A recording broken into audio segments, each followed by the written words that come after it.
Hello, everyone. Hollywood Big Boss here, and today I'm here with former member of the Pontiac Duelist League, Savaril. Great to have you here, man. Good to be here.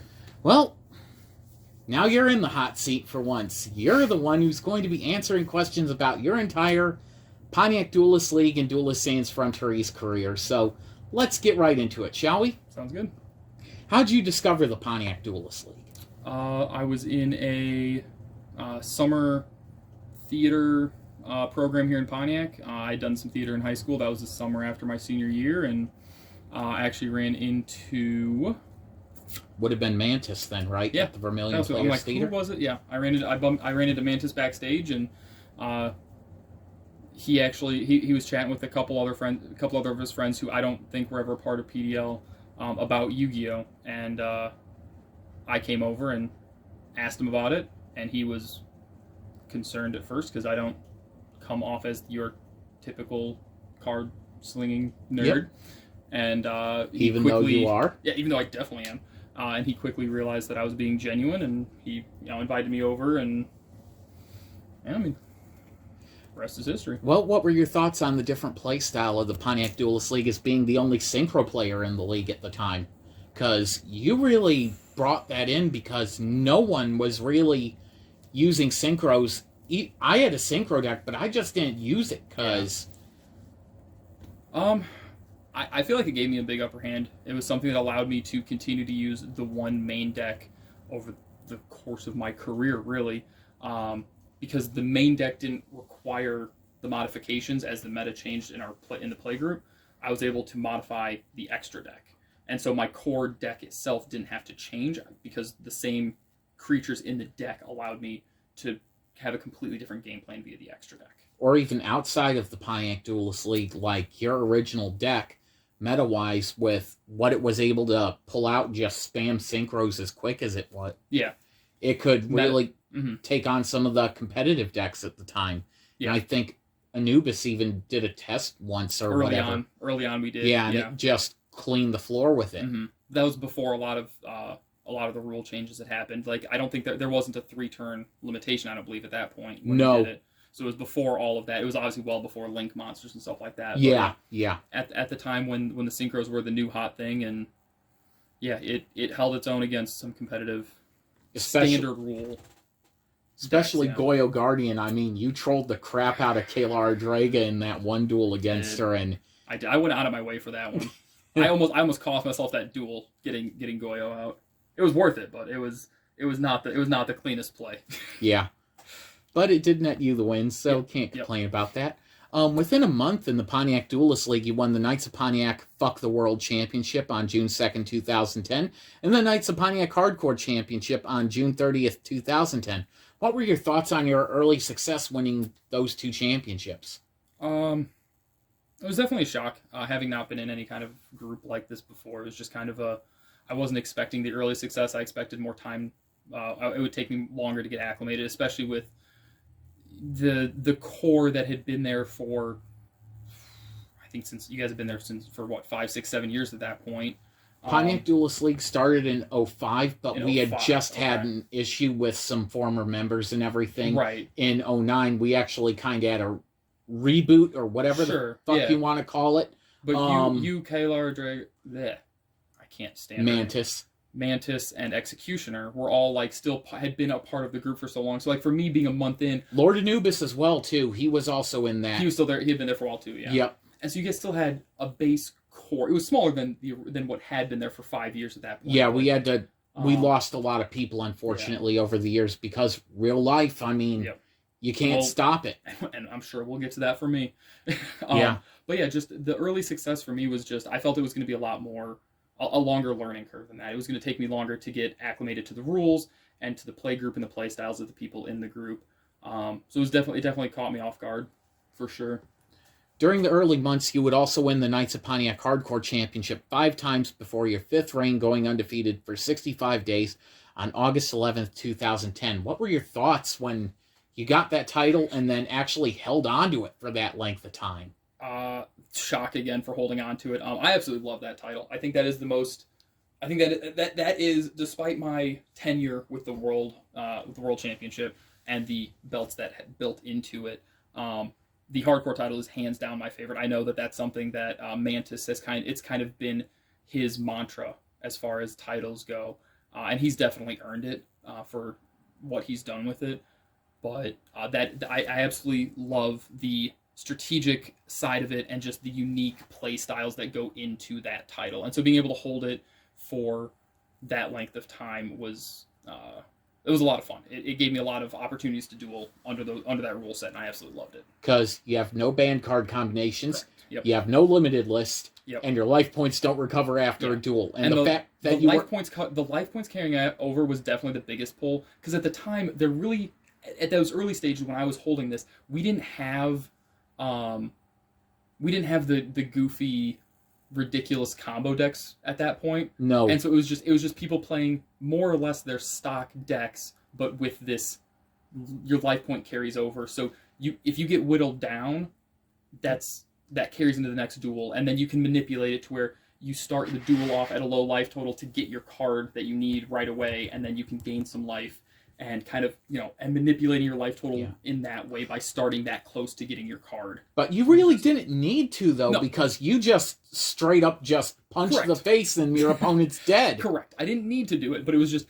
again, I really like the strategic aspect of it that came with that title existing. Part of the reason for that goes into our next question. What were your thoughts on teaming with Lord Anubis and winning the PDL World Tag Team Championship on August 5th, 2010, and holding the belt for 198 days? Again, all these early successes was definitely a shock. Teaming up with a duelist that was like we've said, as settled in the group as Lord Anubis was, his dueling ability. And for being as young as he was, because he was only 14. Yeah. And the only reason why I got in the group in the first place was because I went with his brother through junior high and high school. Mm-hmm. So that's kind of how I knew him. And it's like, okay, I'll give the kid a chance. And he was smart. Yeah, he showed up. He was his dueling abilities far surpassed his age, and you see that across all these different card games where these young players just show up, and it just you think back to when you were that age, and I know for me anyways, I go, I maybe if I was introduced to it early, maybe I could have done that, but like it's just one of those rare things where you don't see it. And so him coming in and having the confidence and the calm and the cool in those, because the tag team duels, it's a lot to track, it's a lot to keep track of, not to mention the talent of being able to have been a multiple time world champion at that point. Yeah. It was impressive. So being early on, having somebody with that kind of a resume built already obviously was a big help. It was just another notch in the career belt of success, but it was definitely an experience that I wouldn't have traded. That I thought I should mention is that because of Anubis, you got your most powerful synchro monster that you've used pretty much your entire tenure, Baranic Dragon of the Ice Barrier. Yep. And did that make a difference in your deck. It went from being like a B tier deck to an A tier deck. I think Brionic was the, I won't say the most, no, I will say the most powerful. In its right, in my play style, Brionic was the most powerful extra deck card I think I ever added into the deck. And it's definitely been the longest standing. A lot of Goyo, unfortunately, as much as I absolutely love that card, has found it has long since rotated out. Its stat line and what it does in how PDL has functioned for the better part of 5 years now, it just wasn't functional. It was never viable to come out. So, but yeah, Brionic has held its own and has been a force that my opponents always had to be aware of as a possibility. Yeah. What were your thoughts on being one of the founding members of NW 2.0 with Hollywood Big Boss and Lord Anubis for the Knights of Pontiac versus NW 2.0 storyline? I really enjoyed it. I felt honored to be asked, for that matter. Again, it was still, in my mind, it was still very early on in my career. I was already kind of in and out with college a little bit at that point. Again, like we said previously, real life stepping up, and so just being, I feel like it speaks to my ability as a duelist early on, and being acknowledged with my abilities early on, to be pulled into that main part of the storyline. My main thing is we never really had a true faction war that could go on and sustain itself and everything. And I'm like, well, Savaril and Anubis have kind of been on the Knights of Pontiac side with Mantis, but it doesn't really make sense for them to be over there with him. Right. And it doesn't quite make sense for me and Executioner to just kind of be doing our own thing. Let's change it up a little bit. Let's flip things on its head. And then I put you two with me. Right. And then Executioner joined us. Mm-hmm. And then from there, when Kayla Ardrega started dating me and everything, it's like I couldn't justify her not being in the group because it's like everyone's going to see her with me in public. It'd be, It would not make sense for her to be with Mantis or the other Knights of Pontiac when it's like... Still, without her being like a double agent, but that wouldn't be a very good double agent if everybody sees it coming. No. Which that ended up happening when she turned on Mantis, and that was one of probably her finest moment as far as that goes. But you're early on. It's just like, I see potential in this guy. And I got pulled headed. I got pulled in head first. And boy, oh boy, did it go from there. What were your thoughts on your first Pontiac Duelist League World Championship when defeating Executioner Dairoku Tenmao and Hollywood Big Boss in a triple threat duel October 15th, 2010, and holding it for 74 days? Despite, again, still early on, but I felt at that point I had the success that I've been seeing specifically within the tag team. Kind of started got that confidence going early on in a group, going against some established members. Just being calm and cool through it, understanding the ramifications of having that many opponents, that it's a completely different beast. Not to mention, the duel was even changed. It was originally just supposed to be on one-on-one, and then I got thrown into... I cashed in, Yeah. And got beat. So... And so just understanding, on the fly, getting the different strategy that goes from the one-on-ones to the triple threats. We're going to get into some of the large duels, the extreme eliminations and all that. It's just you have to have a very different mindset for each duel, and usually I get that mindset going before the duel starts. And so for that one, having to change on the fly, knowing it's a possibility, but you never know if somebody is in fact going to cash in, unless it's like the week before we get Money in the Bank again, and then you're like, okay, it's going to happen. Is this a big enough duel for somebody to use it on? Yeah, okay. I need to make sure I pace myself to not burn out. Because that's the one thing that so many people don't get in dueling. Timing. Yep. Timing. And it's the one thing that you cannot teach. You really cannot teach. You can teach the basics. You can teach the understanding of, okay, you need to understand how these, but it's more instinct than anything to know when is the right time that you need to be going all in. And there's a bit of a gamble to it. There's always that, do they have a quick spell in hand? What are their face downs? Do I have an answer to their face downs? Like you can only have backup plans for your backup plans so deep. But just knowing when the right time to do that, to go in on it is. And like you said, it's not I can't just sit down with a script and tell you this is how timing works. This is how you do it, and that just doesn't exist. What were your thoughts on ending Executioner's 198-day reign as world champion? Felt great. Any time you get to take one of the greats, one of the established members, one of the top competitors in the league, and remind them that they're mortal, remind them that they can lose, and just getting the opportunity to be that force. And I don't know about for the longevity of reigns, but I know I got that opportunity a lot, and it was always nice just to have that breath of fresh air of, after the duel, of them going, didn't see it ending like that. Yeah. You also were a double champion at the time because the Pontiac Duelist League World Championship and New World Organization Championships were only represented by one belt because our Rated R belt was being done by Dave Milliken. Yep. So you had the NWO belt, which was representing both titles. And you would actually retain the NWO Championship after the split on December 28th, 2010. You'd hold the NWO Championship your first reign for 127 days before you lost it in Extreme Elimination. Yep. But what were your thoughts on you lost the world title against Mantis, but you kept on the NWO championship when we broke him off and everything? Right.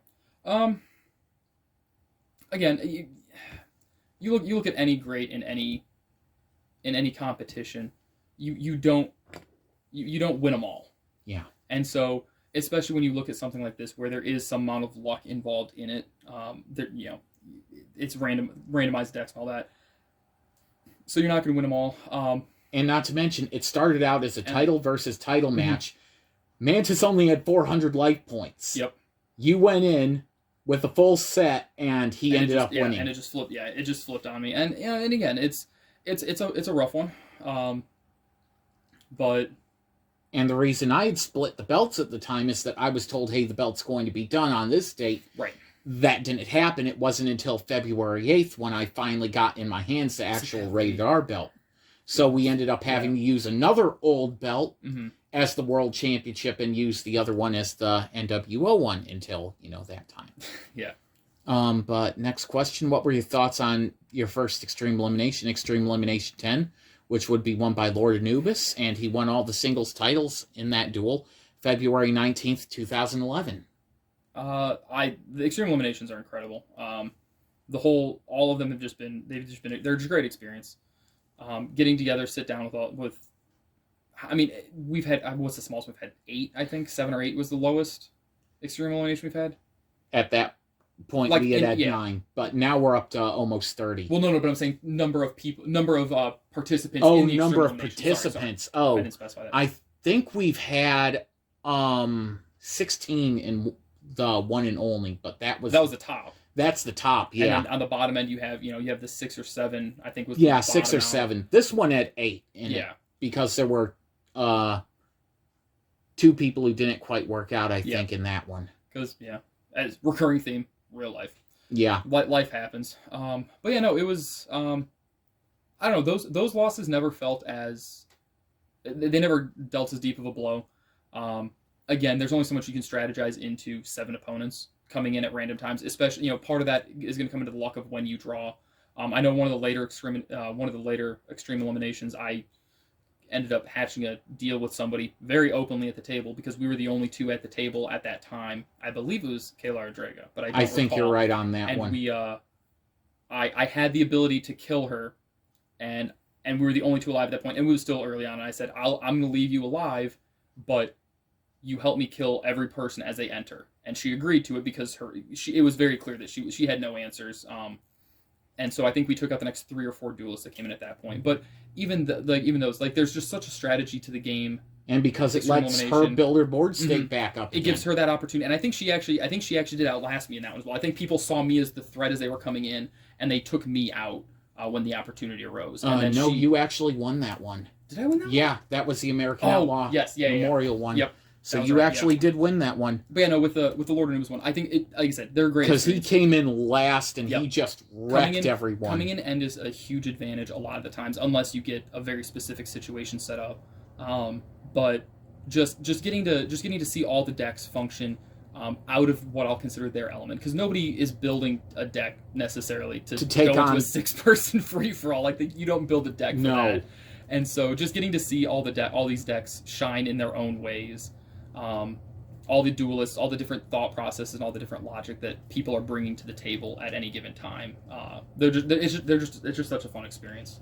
This would also be the event where you'd lose the Pontiac Duelist League World Tag Team Championship. What were your thoughts to your loss to the Mantis and his partner of the Knights of Pontiac? Yeah, that one hurt more. Definitely more than losing the Extreme Elimination. It hurt Anubis more because he's like, oh crap, I misplayed. I could have won that. Yeah. Because he knew it the turn right after he had ended. He's like, oh crap, I screwed up. Yeah. And he knew that he was dead. And so seeing somebody that, a tag partner that I had for that longevity, just seeing him beat himself up. And again, like you said, younger guy. Real young, real early on in his dueling career at that point, and just seeing him beating himself up over it too, and at the same time feeling that loss as well, but knowing that it wasn't a career ender. It wasn't a career ender, and knowing that my deck didn't there was nothing I could have done different. Yeah. It sucks that my teammate had misplayed and it could have been different, but all the same, like it wasn't. I was not going to be the saving grace for our team in that one. And Mantis's board state was just ridiculous in that one. So, and like I said, there was nothing I was doing in that one to save us. So again, it was unfortunate.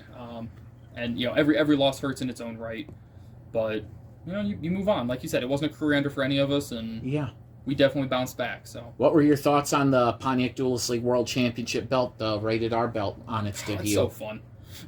It is such a fun belt. It's because the fact that I actually went to the guy who does the belts for WWE and was like, "Hey, you do real leather jobs. Could I get that? Sure. Could I get a logo plate added on? What are you wanting?" And I gave him an ID. He's like, "Well, I can't use WWE." And I'm like, No, I don't want to use any of their logos and stuff like that. No trademarks. No trademark violations. I just want to put a logo plate on for our Duelist League. He's like, okay. Gave me some sample artwork. I didn't quite like it. I edited it a little bit, and then what's on the belt is what I and him ended with. Yeah. No, honestly, the belts he does are incredible.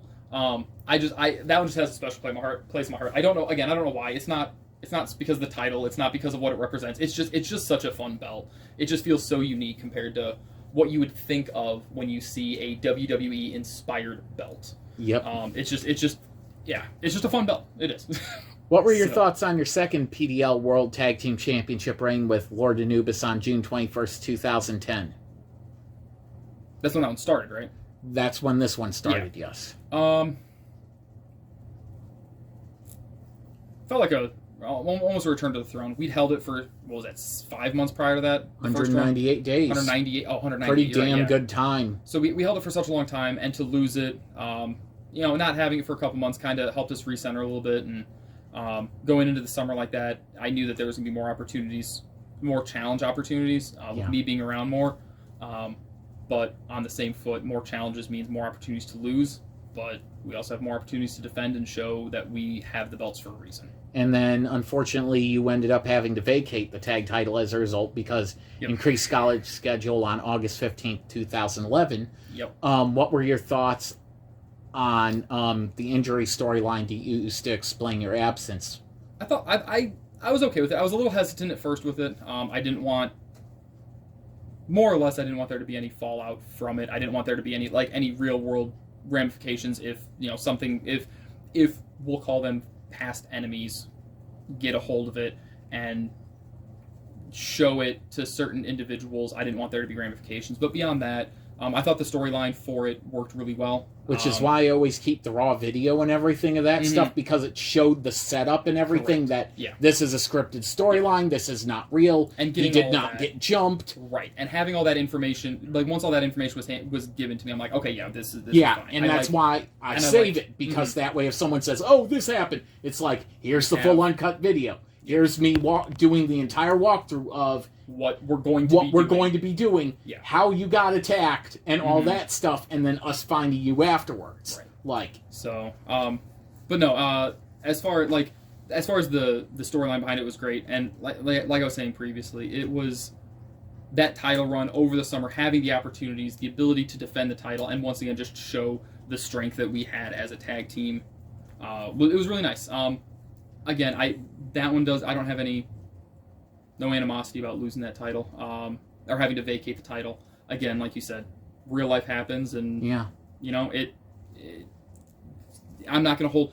There's no glory in my eyes. There's no glory in holding a title because you don't show up to events for 4 months. Like having a 120-day title reign because you never show up to an event.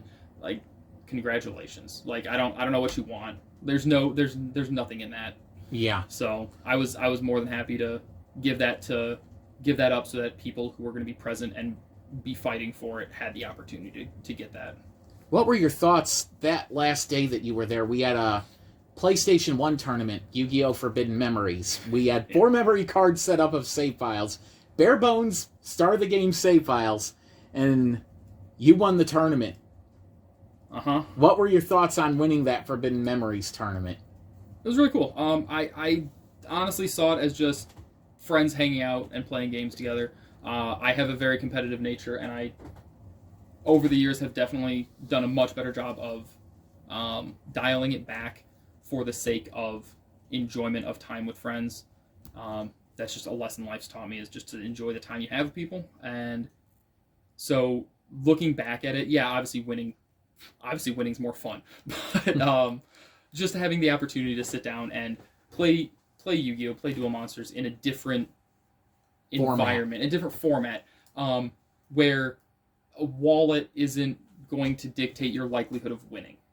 It's still some amount of luck with the randomization of the memory cards and all that, but like, and especially with the decks and everything, yeah, I made like, sure that it was like a few months after I had done it, so that way even I'd forget what was in the decks. Right. And so it just... And I was still knocked out first round too, yeah. so... Right. And so just having that, that does show a little more of the dueling prowess as a whole. Your ability to pick up something that you don't know what it is and perform with that deck.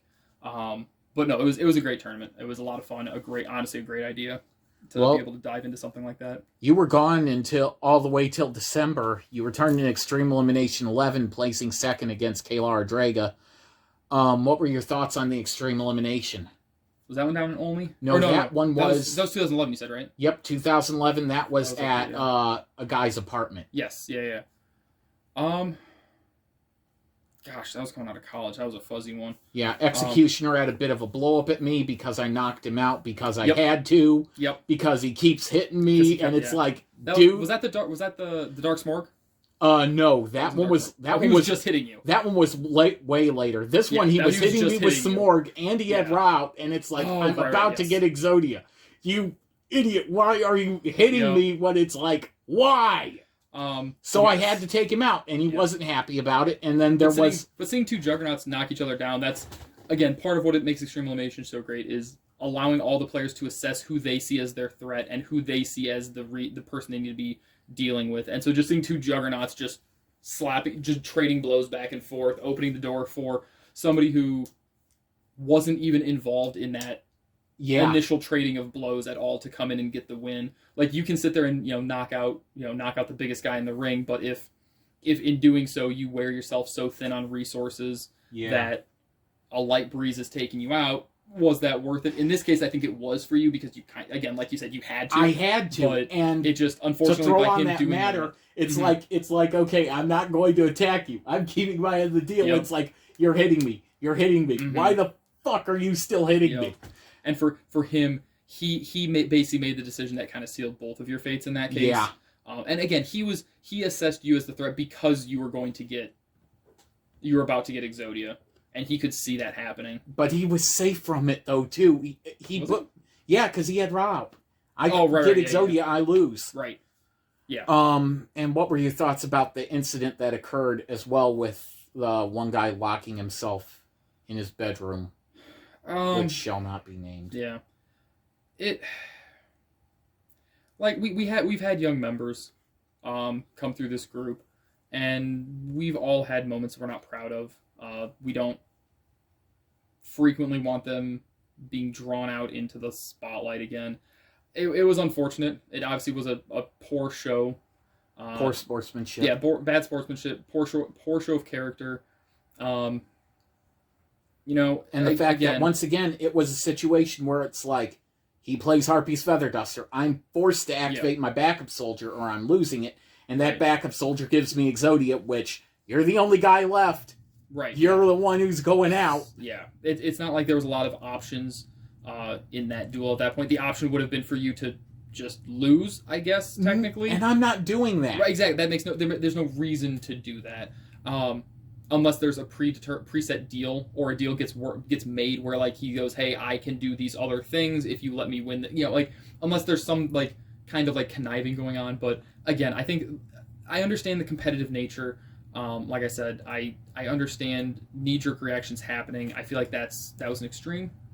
And unfortunately, it was a bad sign of things to come, and you would end up having to make an emergency return May 22nd, 2012, and you would actually win the World Championship, holding it for 25 days.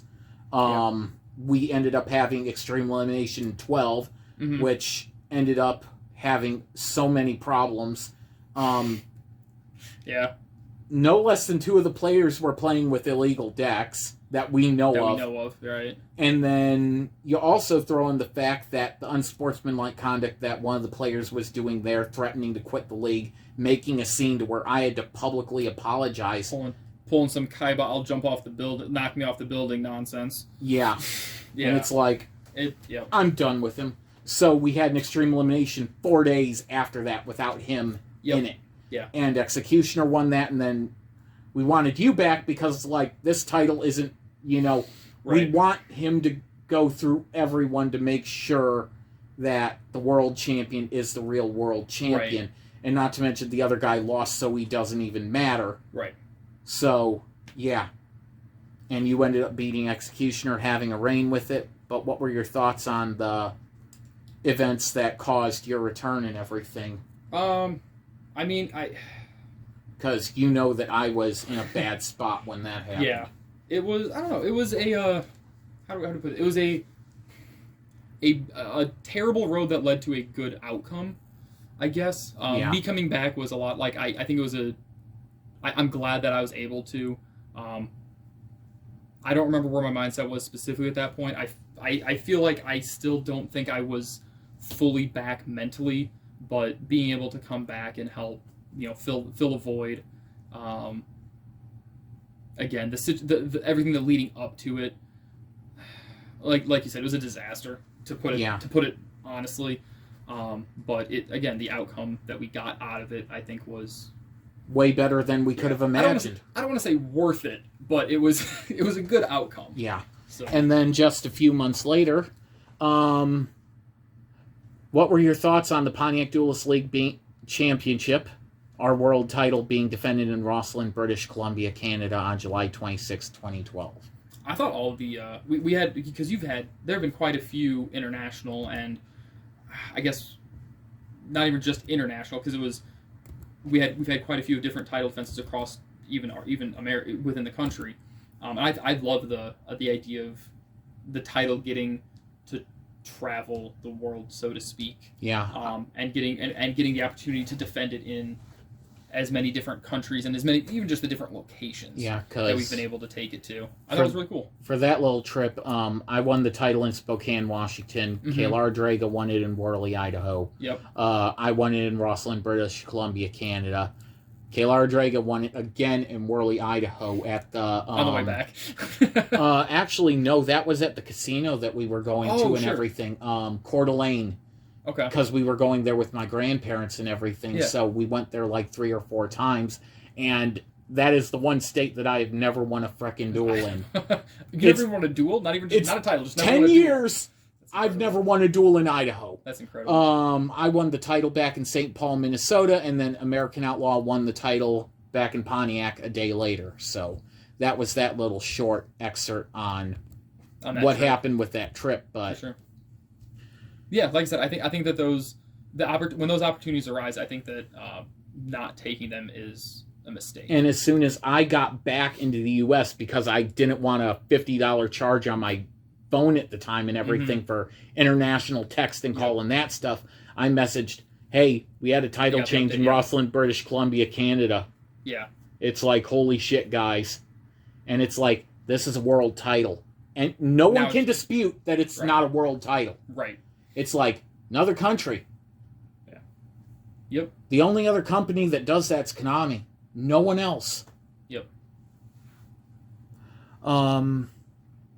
So back to where we were. Your next major return would be at an event in Bloomington, Illinois. What were your thoughts on having such an extended leave? This return was at March 19th, 2013. So almost a full year later. That was almost full, yeah. Yeah, that one. That one, college definitely kicked in. Yeah. Weren't you also doing a job at the college too at the time? Yeah. I had a job my sophomore, junior, and senior. I had an on-campus job, which required me to work some amount of weekends, which is what really hindered being able to be heavily involved. What was the event that we did? Was there an event, or was it just... We went to Bloomington. to meet with you and everything. Oh, yes. Yeah. Yeah, we actually went to you. We met up at the food court at the Eastland Mall. Right, yeah. Because it's like, you weren't able to come to us, so it's like, we'll come to you for once. Because it's been too long since we had seen you. Yeah. Wanted to get together, but it just wasn't in the cards. Yep. Same day, yeah. March 19th, 2013, you and Executioner would be awarded the PDL World Tag Team Championship via forfeit when my tag partner, Amin Ra, no-showed the event. I had, a month beforehand, been like, hey, we're doing this Bloomington thing to see Savaril and everything. He's like, yeah, I'll go. I want to go to Grafalia's, at the time is what it was called, do some stuff down there. And then day of, it's like, okay, you ready to go? Because it's like, we waited till he got out of school and everything, and it's like, oh no, I'm not gonna go. Yeah. And he ended up either no-showing or calling off a total of 9 events. Yeah. And what were your thoughts on choosing to defend the World Tag Team Championship against myself and Kayla Rodrega right after pretty much being, given them by forfeit, because it's like your opponent's because an opponent didn't show. Yeah. I mean, like I said it earlier. There's where's the honor? Where's the even beyond that? Where's the fun in that? Why? Like, again, hooray! You were gifted a title. Like from just a competitive, again, the competitive nature coming out of I don't want to be given it. I want to earn it, and I'm not earning it by somebody not showing up. That doesn't. Yeah, that's not me earning it. That's somebody failing. That's somebody not wanting to earn it. And so, in my mind, like, it was a no-brainer. When the opportunity arises to defend it, you defend it. Obviously, there's underlying there's times when that can't always happen. True. But if the option is there and it works and you can do it, you should. You shouldn't just be don't let them don't be handed things. Earn it. Prove that you have it for a reason. Whether it be, in this, like, don't just have the title. Again, having the world title doesn't mean anything if you haven't beaten the best to get it. Same thing with the tag titles. Beating nobody doesn't give you the right to be the best tag team. You didn't win against anybody to get that. You just were given it. Beat somebody. Show them that, yes, as a tag team, you guys deserve to have this belt. And you get it. You get it. Yeah. You don't make... The title doesn't make you special. Right. The title... The journey is what makes you... The Duelist and their journey and their defenses make the title special. It is your job to make that belt mean everything that it means. Yep. And a lot of people don't get that. They're like, oh, if I just get handed this, it'll mean everything to my career, which it doesn't. You have to make it mean something. From a statistic standpoint, sure. If you get handed a belt and then disappear for 6 months and refuse to return it, I mean, yeah, I guess technically you had that belt for 6 months from a statistic standpoint, and as a numbers person, that pains me to say, but who cares? Exactly. Like, why, again, on a that doesn't do anything, so. Anyway, you'd have another almost year-long absence from the group. You made your return on March 11th, 2014. Yep. What were your thoughts on handing Kayla Ardrega her only non-title lost duel during her record, which was the duel in Bloomington, the previous one? What were your thoughts on actually beating her one-on-one, even though it was non-title? I really enjoy the duels we've had over the history. We mentioned it earlier with me kind of trolling her a little bit with Goyo Guardian. Yeah. They're just fun. They're just fun duels. It's good competition. She knows what she's doing. She knows her decks. She pilots them well, and it's a good challenge every time. And I don't know. I just, at this point, I've kind of settled into being a dominant force in the league, even in my limited presence at this point. When you show up, something happens. Yeah. But when I'm there, there's a reason that when these gaps happen, but then when I show back up, something's happening. Something changed. Kayla Rodriguez hadn't lost in how long did you say it was? I don't remember. Forever. Like, yeah. In a year, and I show back up after almost a year absence, and she loses. There's that was the March 19th thing, which I forgot about. But March 11th, the following year, you ended up taking the world title off of her. So I misspoke. But I got you, yes. A year before, you beat her in a non-title duel, but then a year later, almost a few days short, a week short, you break her 447-day reign, 83 title defenses. Yeah. That was when I was. That was what I. Yeah. Okay. That begins your third reign. Yep. but you handed her a non-title loss a year prior, and then a year later, actually take it off of her. So what was your thoughts on that year span of, like, you're the only guy to one-on-one beat her, and it wasn't for the title, and then you come in for a title match, and then you actually get the job done? The fact that I went that year without really being involved with it, and again, I had a job on and off campus that summer, so again, I just wasn't around. Again, beating the world champion, you know, I'm not going to be around. I can't defend the belt. I shouldn't have the belt.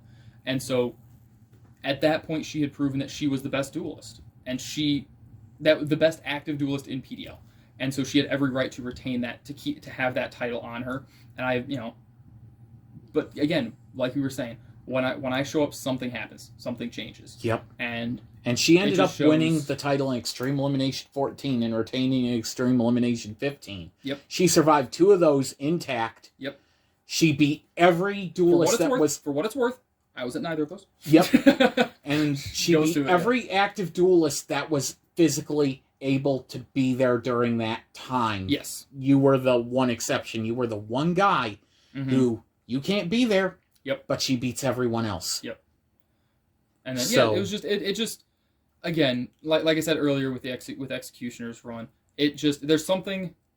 It's something, and it goes both ways. Being the one to deal the blow and also being dealt the blow. It's just humbling to remember to come back down and be like, 450 days. That's a long time. Yeah, that is a long time to not lose, to be defending the title and to not lose it. 83 title defenses too, right. With a W in the win column. Yeah, that is a lot of defenses. And at some point you start getting, well, maybe I can't lose. And it's just that humbling experience of, oh, yep, there it is. Mm-hmm. And it's that gut punch, and then you're like, I got to pick myself back up. I got to get back into it. Do I let this end me, or do I prove no, I had that reign for a reason? And so just again, dealing those blows, obviously it's a little more satisfying than receiving them. But just being able to come in and be that presence. But also the fact that she had changed her hero deck so drastically before the start of that reign and during that reign. Yeah. Going with Rainbow Neos Exchange of the Spirit and beating a lot of players by just deck out. Yep. It's just like, holy crap. Yep. And that's a strategy that we hadn't. I don't remember seeing that anywhere else's deck. No. And so just, again, like we were from the beginning, the different strategies that go into all of this, that puts just an entire another wrinkle into it of, okay, now you have to be on the lookout for that too.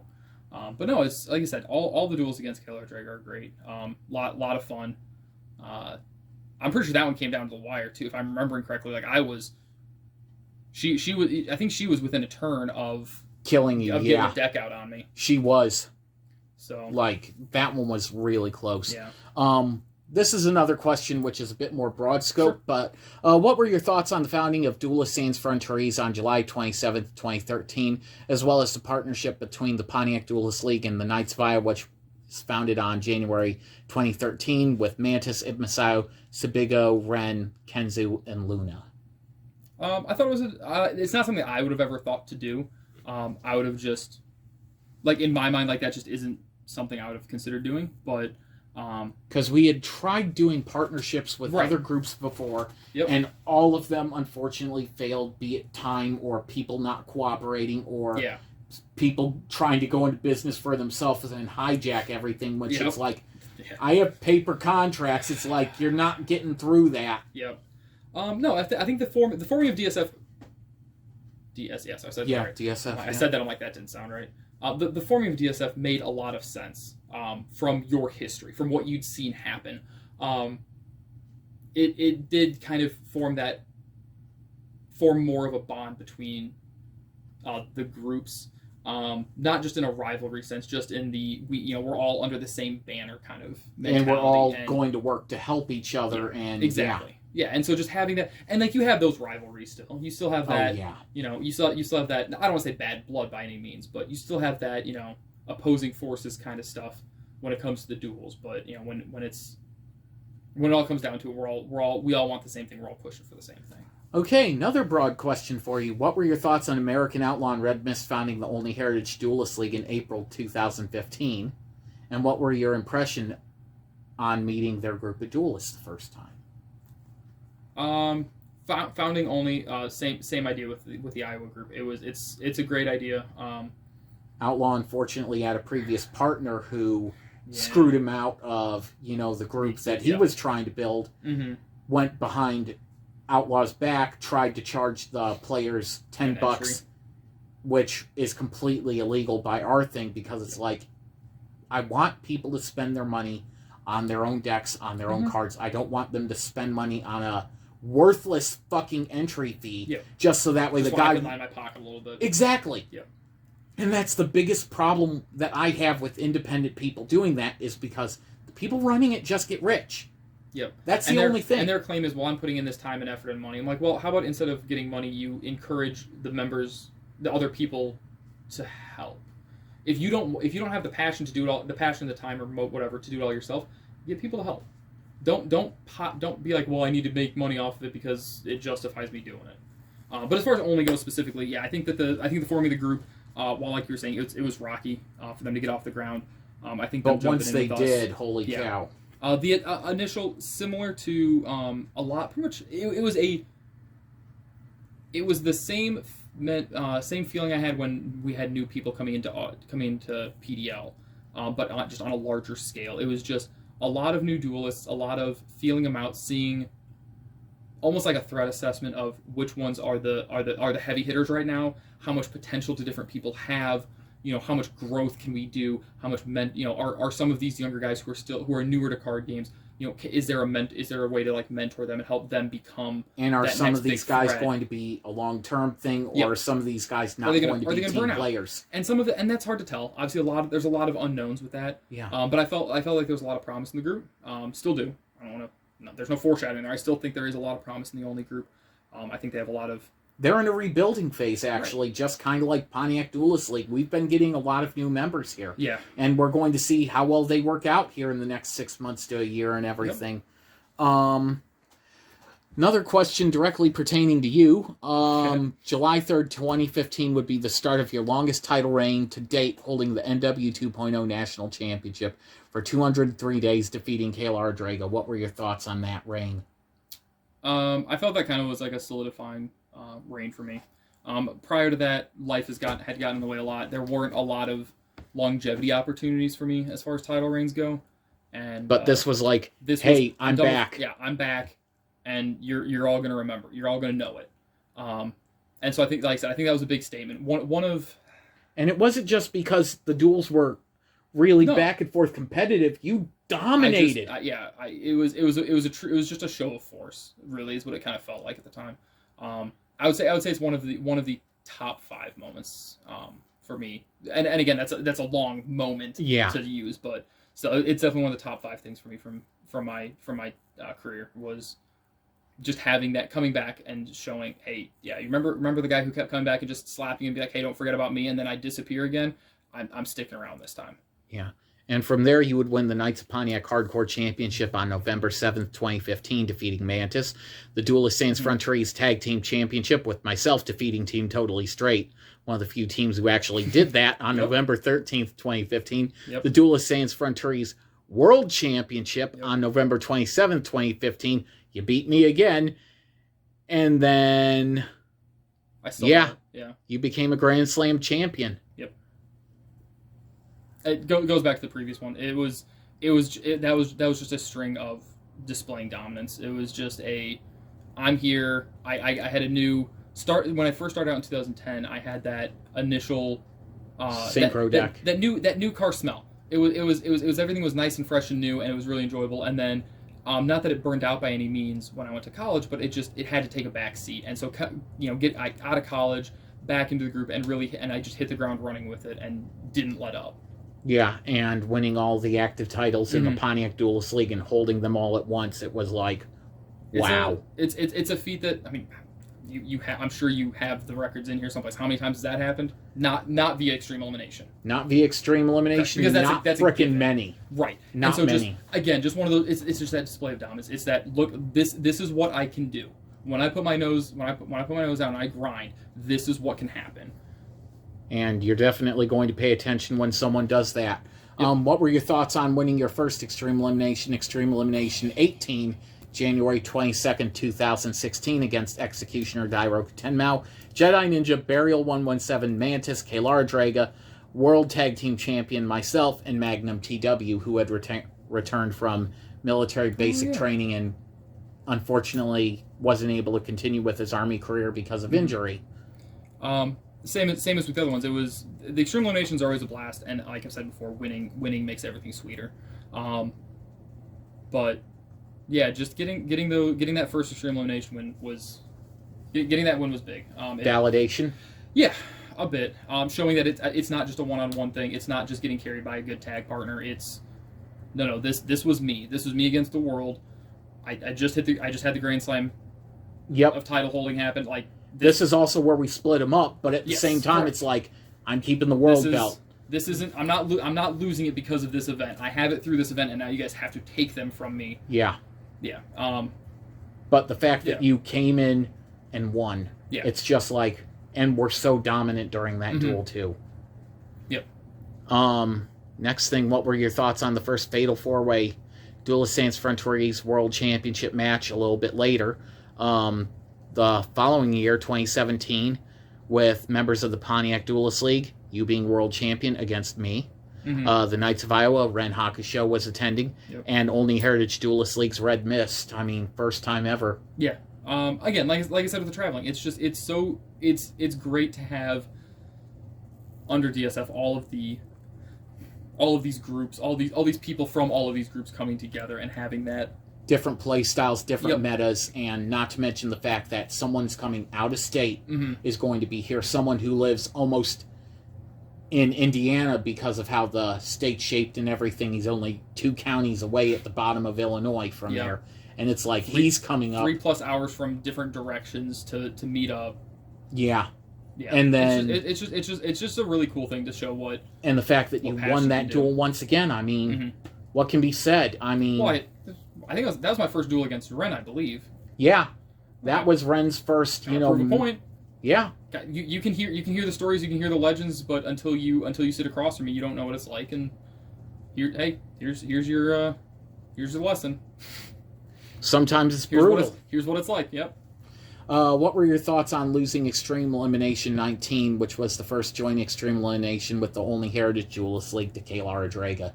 Because she would Nature's Reflection, one of Mantis's cards, and knock out almost all the Pontiac people. 7 people. Yeah, that took out, no, not 7. It took out all of the remaining Pontiac members minus Mantis, and I believe 2 only members as well at the time. Like she just dominated that whole damn duel. And I believe that was the turn that when Mantis came in, myself and there was somebody else from the Pontiac. Was it Burial? Give me 1 second and I can look it up. Somebody else made a comment. So me and somebody else both said, "Don't do that, Mantis," and he goes, "Why not?" And he did it, and then we all got blown out of the duel. And it's like you fucking idiot. Because it goes back to the that rivalry. Like I said, we're all in it together. We're all doing this. We're all in this. All these groups are in it together. But when Pontiac is down there and Olney's there, we're opposing groups. And so when he activated that, was it? Looking 16th turn, she defeated me, Jedi Ninja, Savaril, and Red Baron. Yeah. Jedi Ninja's one that made the comment with me. Like I said, don't do that. And he goes, yeah, don't. We're both like Mantis. Don't do that. And he did it. And then he immediately did it. And she does Nature's Reflection. Because she would have died. Yeah. She didn't have enough to survive. He had enough because he had just entered. I believe he did it he entered, played his stuff, and on the next turn, as soon as the next turn began, he activated. Because there wasn't an elimination until 15 turns in that duel. Mantis beat Pyrex. I beat Grunix with Exodia. Not Pyrex. Yeah, Pyrex kid. Oh, I'm on the wrong line. Sorry. Yeah. Yep. I defeated Grunix with Exodia, and then that whole mess of bullshit happened. Yeah, and then she gets credited with 5 kills that were more. It wasn't so much her kill as it was her saving herself. Yeah. But because she wasn't planning on doing that, we had that understanding that we were going to wait. It was definitely at the time it was a little heartbreaking because we had such a strong team mentality. Yeah, and we had such a strong foothold on the game. Like we as a Pontiac group, we weren't going anywhere. Like Yeah. we had one of us was taking home the extreme elimination guaranteed with that foothold, and then as soon as he did that, again, and we were laughing about it within minutes. We were joking and giving him a hard time. It's like, about good it. job, Mantis. Yeah, but we at the time, it was heart wrenching when it happened. And then we all the writing was on the wall and we saw it coming. So yeah, and then Mantis after that turn 19 defeated Zappa. Kayla Draga defeated Camo and Apostate Goomba on the 22nd turn with her Rainbow Neos Exchange of the Spirit combo, and then she would win on shortly after that with the Creator of Light Harakathy. Yeah.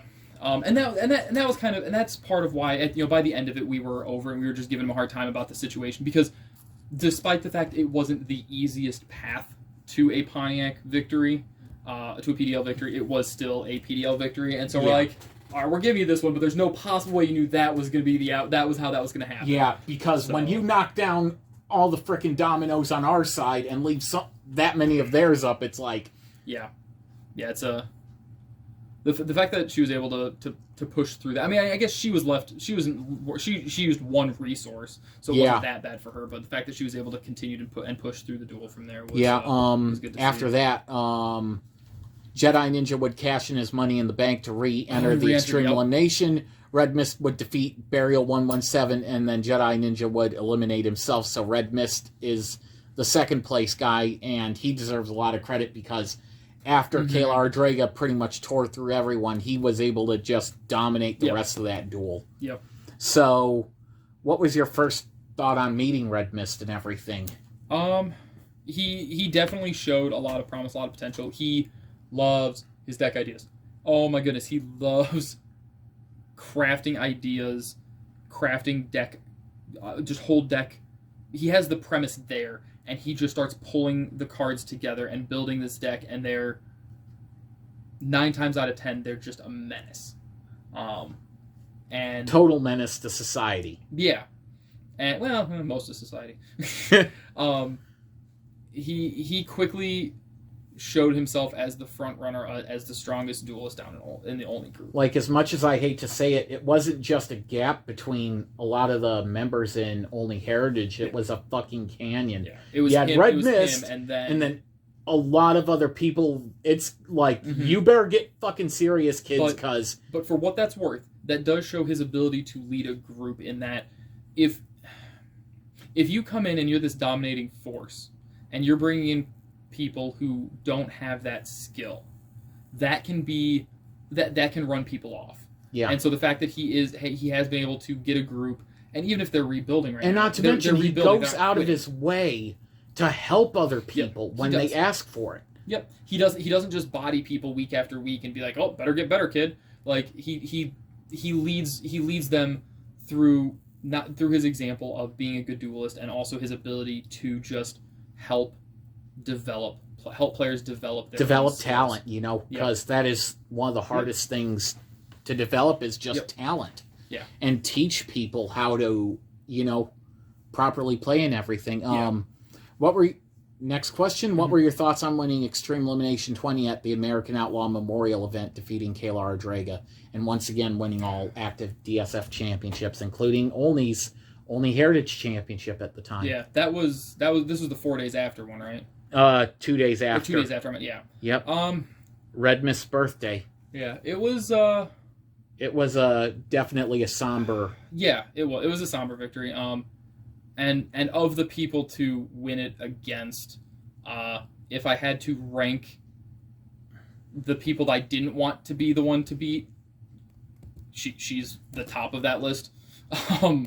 Because you two really went all freaking out in that duel. Yeah. Was that the one which went back? Cara Valentine forfeited turn 8. Red Mist defeated Mantis turn 8 via life points. Red Baron defeated Jedi Ninja turn 9. Savaril defeated Red Mist and Red Baron turn 11 via life points. He defeated Violent T, defeated Lord of Gehenna, defeated me, defeated Burial, and then defeated Kayla Draga. And this was this was the back and this was just the back and forth. Yeah, this is the one where you were in with. This is the one where I contemplated conceding on the final turn. I considered there was as the duel went on, I saw the position that we were in, and that nobody coming in was going to, without just nut drawing Exodia, no one was going to be able to stop either of us, and that looking at her board, she wasn't going to be able to either because I was not expending enough resources to in killing anybody coming in. And so, yes, this was a strong consideration for because conceding once I knocked out. It was Burial was the last one, right? Yeah. Once I knocked him out, there was a pause where I considered scooping on that one. Mm-hmm. Because she came in like shortly after you. She came in early. Yep. Yeah. Yep. And like I said, we just hit that point where we had that board state and people just couldn't get through. Yeah. But yeah, no, like you said, it was a somber win. Yeah. Definitely a very toned down event because it's like one of the cornerstones of the group is no longer here. And yeah. And it was paying tribute to him and everything he had done for all of us since, you know. Because he got into the group because his wife died and everything, and he wanted something to take his mind off of it. And, yeah. And that was why, and in similar light, this event still took place as a distraction to take minds off of it. So, but also to pay tribute to someone, because he was one of the. Because you unfortunately didn't get to see this, but he started out square zero, beneath square one as far as Duelists go. I saw a few early steps, but not from the very beginning. He almost won, actually, because of the disqualification. He won Extreme Elimination 12, second placed Extreme Elimination 13, and 12 was his 11th official duel that he had. Yeah.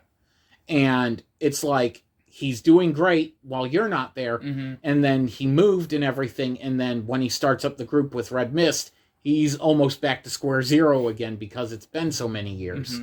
But before he passed, he had gotten so good. My last duel against him, he came so close to beating my main deck, and it's like, he just wanted a quick duel, and I'm like, yeah, Draga, it'll just be 5 minutes. It'll be quick, yeah. It went on for an hour and a half, and I couldn't put him down. Yeah. And it was such a good duel. I have my God cards out. I can't beat his board. Because he's got Magician Girls out, it'll just keep redirecting my attacks and everything. And smart way to play. Yeah. And he actually, the week before he passed, he ended up beating the leader of a rival group and everything in a traditional format duel. I remember hearing about that. Mahad ended up being one of the main cards that did it because the other guy's like, I got an Atlantean Dragoon deck. American Outlaws running Magician Girls. You keep attacking into cards which have effects when you attack into them. Yep. Why are you attacking? You do not attack a Magician Girl deck. Ever. Yeah. But yeah, no, that Extreme Elimination, like I said, it definitely stands alone. Yeah. Going to fast forward a little bit here and everything because you're still bodying people and everything. There's no point, you know. We don't need to keep hashing that out. It's okay. We can move on. What were your thoughts on the controversy of catching Goomba cheat shuffling during your Duelist Sans Frontières World Championship duel on November 11th, 2017? He was using the train, right? The train deck, and you were using your Blue Eyes. Unfortunately it's not a unique situation. Having played other card games since high school, I'm not going to sit here and say I haven't picked up some of the tricks as well. And unfortunately, the best people at catching cheats is people who know how to. And so seeing it happen, any game that involves shuffling a deck is going to have randomization to it. Because you had brought up that you were a euchre player in high school or something like that and everything. I played euchre in high school. I would play at lunch every day, and me and 3 of my friends would play every day, and that was fine. And then I would play randomly, like during just like slow time. And when I picked up games with other people, the amount of deck stacking was incredible. Mind you, that's a much smaller stack of cards, because it's just 9. It's just the 9 through the ace. Yeah. So it's not as many cards to try to manipulate, but it's the same premise. Ways that you shuffle. There's specific shuffles that people do. To manipulate the top of their deck. It's one of the reasons that in all the games I play, I don't. It's hard to enforce, but you always want to offer for your opponent to cut your deck. It just gives that sense of genuine randomness to the deck that you didn't do anything not only did I not do anything to manipulate my deck, but I'm offering you the opportunity to ensure that I didn't, that the top of my deck isn't my making. Exactly. But yeah, I mean, it was unfortunate. And it wasn't the fact that someone accused another player of cheating. It's because your experience and everything, and your long history of card games and having been involved with them in Bloomington at official events and everything like that. It's like, if Saviril's accusing someone of cheating, it's like that person cheated. I'm not blowing smoke. No, it's serious. Because you brought, I don't remember when the duel was from, but you brought a video from a different duelist that you had to look at and said, "Is this?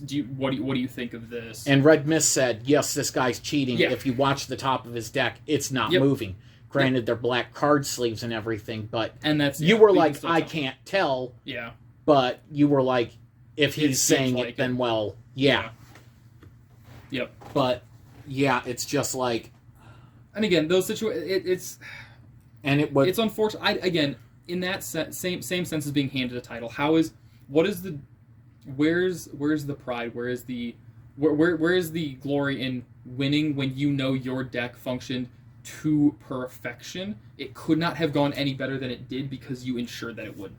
Yep. What's the point of the other 32 cards in your deck then? Exactly. You know, what's the rest of the deck doing there if those cards are never going to come up when you win?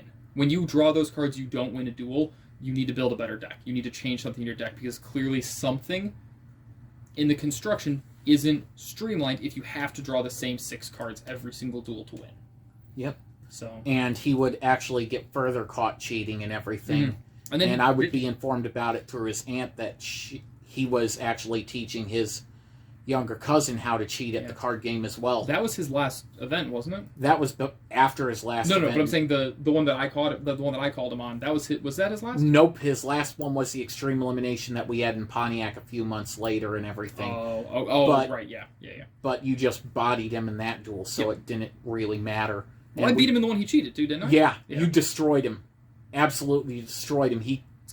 I had a vendetta. That's because I caught him during the duel, and I'm like, are you serious right now? Yeah, and then after we had dropped him off because he lived halfway between Pontiac and Olney, and you're like, hey, this guy cheated. By the way, in that slap around that I did there was a little sketchy stuff going on. And it's like, oh. Yeah. Because it's like... Because again, that holds less weight. When you lose a match, when you lose a duel, and you say, oh, well, they cheated. Like, yeah, okay, you're just being petty and bitter about a loss. But when you win and then follow that up with, oh, also he cheated, you're like, there might be something to this. Yeah. But it just led to his ultimate downfall, and he would get fired from the group for cyberbullying a disabled person. And it just spiraled. It's like, really? And it's like, he's like, why didn't you defend me? Against that? I'm not defending that. I can't. Not when there's screenshots. Nope. You're done. You know, that kind of thing. Yeah. But good news now. What were your thoughts on being the first holder of the new Duelist Frontières Duel Monsters World Championship belt made by Dan McMahon? It's not the rated R belt. I told you, there's no reason for it. That belt is that's just a special place. I think that might have been no, that wasn't the first belt. That was the first, like, significantly different belt that we got. Yes. Once I was in. But another one of those just like kind of like cementing the legacy moments. Yeah, because it's like we're moving away more from the streamlined stuff. We're going to something that, WWE doesn't own the design to. Yep. So it's like it is ours. It's ours. And again, just having that legacy of I got it first. Yeah. I got to put my stamp and say I had this first. You retired the rated R belt as the world championship too, so that's another special thing in your heart too. It's just it's just one of those. I'm not always going to be here. I know I'm not always going to be here, but I want that legacy to carry on. If people to be able to, like, man, I wish I could have dueled Savaril. That would have been fun. Yeah. I want that challenge, and I want that. And there's the only way you can do that is through accolades. Yeah. And through the time you spend in the league. Mm-hmm. So. But aside from that, we had a former member be an idiot online, being like, sorry. Yes, the belt is beautiful. I'm not trying to downplay that at all. The belt is gorgeous. Incredible work on all of his belts. We had a former member with our new world belt saying, oh, I'm going to contact WWE because they trademark infringed WWE-owned content. It's like... Of the belts to call that on, that's the wrong one. It's like, that belt's design is owned by Parks Milliken Mann LLC, and I did nothing. I took a officially licensed replica, and I changed 2 of the plates off of it. Yep. It's still the same licensed replica, except 2 plates are different, and it's just plain text and a clip art picture that I used for the skull. Yeah. So it's like... Let me know how that goes for you. Yeah, it's not going to. I mean... Yep. But, back to the next order of business. Once again, what were your thoughts on the Duelists Frontières World Championship changing hands in Shanghai, China on June 10th, 2018, and being defended in Cebu, Philippines, as well as the NW 2.0 Intercontinental Championship changing hands in Bantan, Cebu, Philippines on June 19th, 2018? Loved them. Again, it's not being a part of them is obviously, a little... it's a little less, but it's still really, again, it's really neat to have them be and the fact that be international. She was one of my coworkers and everything was going to the Philippines because of something with her father. So it's like, and she this played. Opportunity arose. And it's like, okay, would you be willing to do this? She video dueled Executioner, and then she video dueled me and won both duels, and then holy crap, that just. Yeah, just like I said, having those opportunities arise, like I said before, you're foolish to pass on them. You take them when you can, because that's just something that, like you said earlier, if you're not Konami, you don't do it. Yeah, and that's just a nice little stamp that you get to throw on there and be like, we do it too. What were your thoughts on joining Team Totally Straight with Jedi Ninja, Burial 117, and later Trash Compactor as your tag team partner after the original NW 2.0 breakup? It was from the story perspective, it was fun. From the moving on from the legacy that had been built from 2.0 was a little rough. But because I did that without notifying anyone. Yeah. The only 2 people who knew were me and Red Mist that I was going to break that up. Yeah. Could not have asked for better partners. The 3 of them were an absolute blast to duel side by side with. And the fact that for once we have a faction that's not NW 2.0 in the group, that's in control of everything, and then you have everyone else who's unaffiliated. Yep. You just have Team Totally Straight there. No Knights of Pontiac, no nothing. Yep. It's just them. Yeah. But I'm sure the breakup of NW 2.0 really came as a shock to you and everything. Yeah. Didn't expect, honestly, that seemed like your that was kind of like your baby. I didn't. And the fact that didn't think it would go anywhere, and that you would leave it. The fact that I would willingly, like, you saw that video, I just ripped the NWO shirt in half, threw it down, and was like, it's over. Yeah. And then started wearing a suit, cutting my beard off and everything, shaving, all that stuff, looking prim and proper all the time, when in reality something else is building underneath, but it took us over a year to get there. Get that, but yeah, no, just it was like you said, it was unexpected. It was one of those moments that it was one of those true moments where it caught everyone off guard, for sure. And it was but it was a good mix up. It was the lines were kind of, I don't want to say getting stale, but they were definitely fairly well entrenched. That's what I felt too. Is that this has been going on too long. We had so many new members come in and leave, and it's just like it's got to change somewhere. It's got to go away to come back and be better than it was. What were your thoughts on becoming Grand Slam champion again on March 2nd, 2019? February 23rd of 2019, you won the hardcore title. Same day, you won the Intercontinental title. Same day, you won the world title. And then March 2nd, won the tag team championship with Trash Compactor. It was fitting. It was a call. It felt like a callback to me. There had been almost like a changing the guard at times with, like you said, with members coming in, and you still had you had yourself, you had Executioner still there. Drago. Drago was still there. But there were still some new members coming in here and there. Only had grown. There were some new members in Only that, to say anyone can do it once might not be the most true statement, but doing it 2 separate times without an Extreme Elimination assist. Nobody's done it. I think you ended up a total of 3 times with the Grand Slam and everything in total. Once with Extreme Elimination, just 2 other times, and then from just flexing. What were your thoughts on teaming with Red Mist upon his return to Duelist Sans Frontières? To give you the setup and everything, there was a duel with Executioner and Red Mist, with Red Mist's traditional format career on the line, but we made everyone believe that it was his entire career on the line. And Red Mist got destroyed in the first duel because of super polymerization. In the second duel, he got the fucking Yaddle lock put on him. So, like Kurt Angle, you're going to tap your fucking ass out when you get hit with that thing. It's like no escaping that. You can't draw, you're dead. Yep. But what were your thoughts about my idea of being like, hey, we're going to start this moving in this direction. I want you to team with Red Mist. And it was right after he won all the championships, Grand Slam, and Extreme Elimination. Yeah. Like I said before, Red Mist showing the promise and potential he did right out of the gate. And he quickly showed his prowess as a duelist as well, beyond just being a deck constructionist. Because those are two very different skills to have, no doubt. And so his ability to duel, I thought it was great, getting the opportunity to have a duelist of his caliber team up with me. It was definitely a very different feel than recent tag partners I'd had.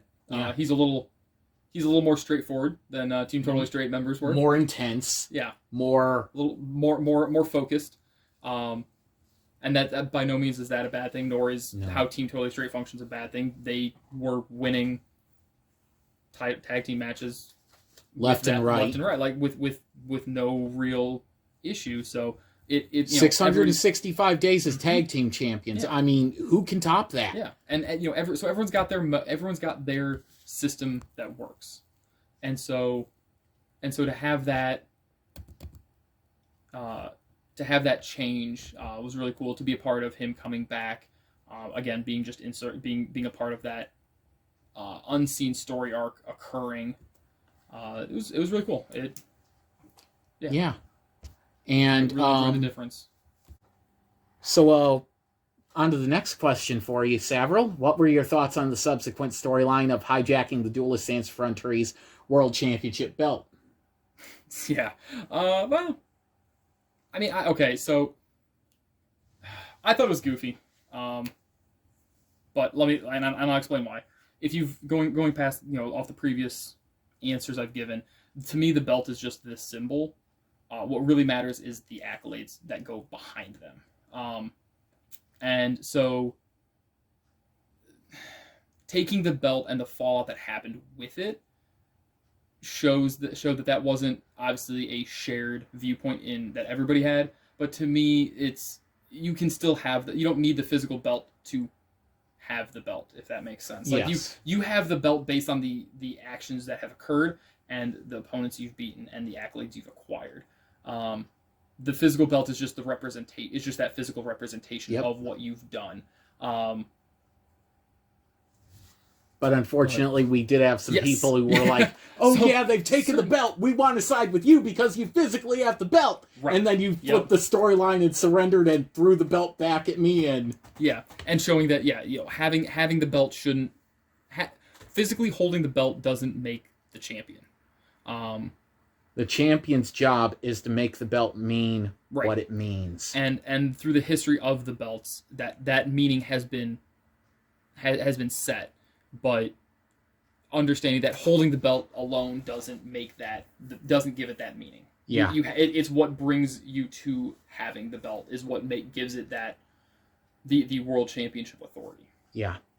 What were your thoughts on the Havoc and Xanthros storyline overtaking you and Red Mist public personas to allow you to compete without the general public being any the wiser? Because storyline, I had fired you two because of that. Yeah. And threatened to actually fine you $1,500 or $1,600 for the physical belt cost and everything. Yeah, that was it. Yeah. I thought it was neat. I thought it was a good story arc use of bringing in two new quote unquote new duelists. Because it's like, I just fired these guys. We got new guys here. Yeah, we're replacing them. We're fine. We're moving on. No, I thought it was really cool. I thought it was a neat concept. And again, like we've said, just trying to keep making sure things aren't getting stagnant, just having these new concepts, new ideas coming in, and just keeping, for the storyline purposes, keeping things fresh like that. But now on to the next question, because this is where things got really interesting. What were your thoughts on the quiet, underground reformation of NW 2.0 with Red Mist as the leader with me and Kalara Draga? And Executioner not being initially in that Yeah. new circle. Right. It definitely... I guess it shifted I would say it shifted the power. Pulling... Because it's like... the best only duelist and 2 of the top 4 easily duelists, 4 or 5 duelists in PDL under one banner again, rebirthing this storied organization effectively with new leadership. And the fact that during this entire time that it's gone quiet, you find out that Red Mist is actually the leader. Mm-hmm. The cards that he burnt in that barrel and everything were just old crappy extras of mine, and that his real decks were fine. His real cards were fine. Yep.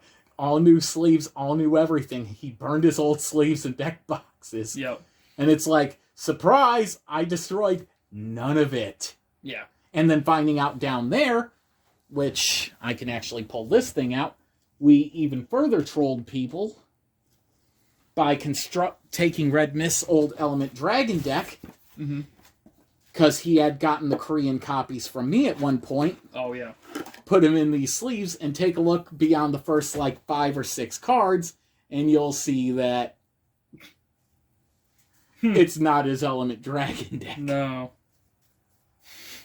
And he physically mailed it to me to sell it.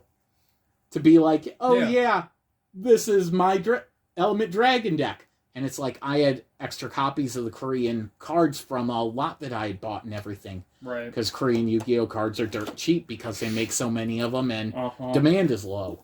Right. But over here, it's, buyer's market. But what were your thoughts on, just... Holy crap! He's been the leader this whole time. It was all fake. Another fun story arc twist. One of those, again, one of the behind the scenes. People don't see it coming. And we also used that exact same time to debut because we had changed the name of the Intercontinental belt to the DSF Intercontinental Championship, and then we reveal the NW 2.0 Intercontinental Championship belt. And that we're not gone. It's just, another evolution. Yeah. And so many people outside the group, former members, especially down in Olney, were so upset because they realized, oh my God, we had been played by this whole thing. Thinking that, oh, he's retired. We don't have to worry about him. When reality is, oh shit, he isn't retired. Yep. We all fell for it. Yep. We all fell for it. He's the leader. He's the mastermind of this entire group. Yeah. He's been running this, and his leadership is really good. Yep. Like we said before, his abilities, his leadership abilities have been shown. If you look, you could see it there. He's not the loud, outspoken, shouting general at the front, but his leadership is there, and I'm more or less it shines. I've always been the mouthpiece, Yep. Yeah. But Red Mist, if he speaks, he doesn't talk a lot when it comes to stuff like that. But when he speaks, people listen. You better fucking listen and pay attention because it's sage advice that you need to follow. And he's built himself to the point where he's earned that respect to be listened to. Exactly. Because that's not something you just start with. You have to earn it. You have to earn it. Yep. And he earned it from Sean. He earned it from me. But we also had a couple of debuts at that event and everything. What were your thoughts on the debut of Alchemist? Because once again, someone coming in, and originally it's a Blue Eyes Armed Dragon level deck, but he plays it and it's like, I like the deck idea, but it's... Who did he duel first? Did he duel me first, or did he duel you? No, he dueled us first. You weren't at that event, I don't think I was at that one, No. But you dueled him later on and everything. With that deck, though. Yes. And it was... Okay, so I absolutely love Alchemist as a duelist. And if the time frame had worked out better, I'd have loved to watch him grow. But that deck was rough. It wasn't until later on when he had gotten that Element Saber Yep. deck and the Elemental Lord deck. Yep. The one that took the world title off of you and everything. Initially coming in, it's another member coming in, and he's like, "Oh limited experience." And it's like, yeah, I like this play style, but it's like, maybe you do different piloting a different ship, and it shows that the deck was not quite right for his play style once he got with Alistair the Invoker and other different things like Shadal's his promise started shining quickly. It showed early on that he had a lot of potential and a lot of room. If this was something he wanted to develop into, he easily could. And then, because I gave him 2 world title matches against you, you beat him both times. Yep. And that's like, you know what? Let's give him one more. I want to see another duel because those 2 were just so good. Were those the 2 when I switched up to that other? Nope, that was before. That was before. This was before. Okay, we hadn't got. This was way before. Yeah. But anyway, yeah, you went into the 3rd duel, and then he changed up his Elemental Lord deck just a little bit. He put in Alistair the Invoker, and that was a game changer. Boy, game changer. Yep. He won the world title. And I put blinders on for that fight. Like again, just having that self-reflection aspect going. I went into it without even contemplating the idea that he could be doing something else, and I'm like, I know exactly what his plan of attack is going to be. It hasn't worked yet. It's not going to work. I know how to defend against it. And then when Alistair came down, I go, nope, don't know that one. Didn't play Magical that one. Meltdown. Hold on. This is different. Yeah. Oh wait, I can't negate any of his fusion summons. Shit. Yeah. And so it just And again, it was but that's part of what makes a duelist great is you have to be able and willing to adapt. You can't just take your pet deck and say, nope, this is going to be good enough. Eventually, I just have to draw the right hand. You have to be willing to say, okay, I like this deck, I like this concept, but it's not working. Why? Okay, these 8 pet cards probably and just being able to develop that. And he clearly showed that potential and that ability early on, and has developed from that point. Very nicely, yeah. And he would be put in the new NW 2.0 then odds with us and everything from there. And then COVID unfortunately hit and everything got turned upside down, and you were video dueling because, you weren't able to, physically be there because of health reasons and all that stuff. And you would end up winning the title back from Alchemist. You would win and lose it to Executioner. Got it back, and then you would lose a final duel against Executioner for the Duelist Sans Frontières World Championship. What were your thoughts on that last duel when he hit that combo of Ring of Destruction and Barrel Behind the Door on his Chaos Max Dragon? It was a good callback to me. The 10 years in well, I'll call it DSF, even though it wasn't DSF the whole time, but the 10 years in DSF, getting to see some of those classics, because we saw new strategies pop up, we saw new ideas and new concepts as new cards were released and whole new gameplays were released. Just having that final world match be that callback to things that were around way back when I was first starting out, and just seeing that callback and having it be to somebody. I think it would have been a lot more storybook if it had been to Alchemist. It would have felt much more of passing the torch, rather than just 2 veteran members slugging it out. And I think that still has its storybook ending to it. Because so many people have had their careers ended to Executioner and everything. Yep. But the only question is, who knows, maybe Alchemist one day will be the one to beat him. You never know. It's like you never know when your time's up and everything. Right. But yeah, I think that was a fitting ending. The specific cards, the cards used in it were very callback. Were very fitting.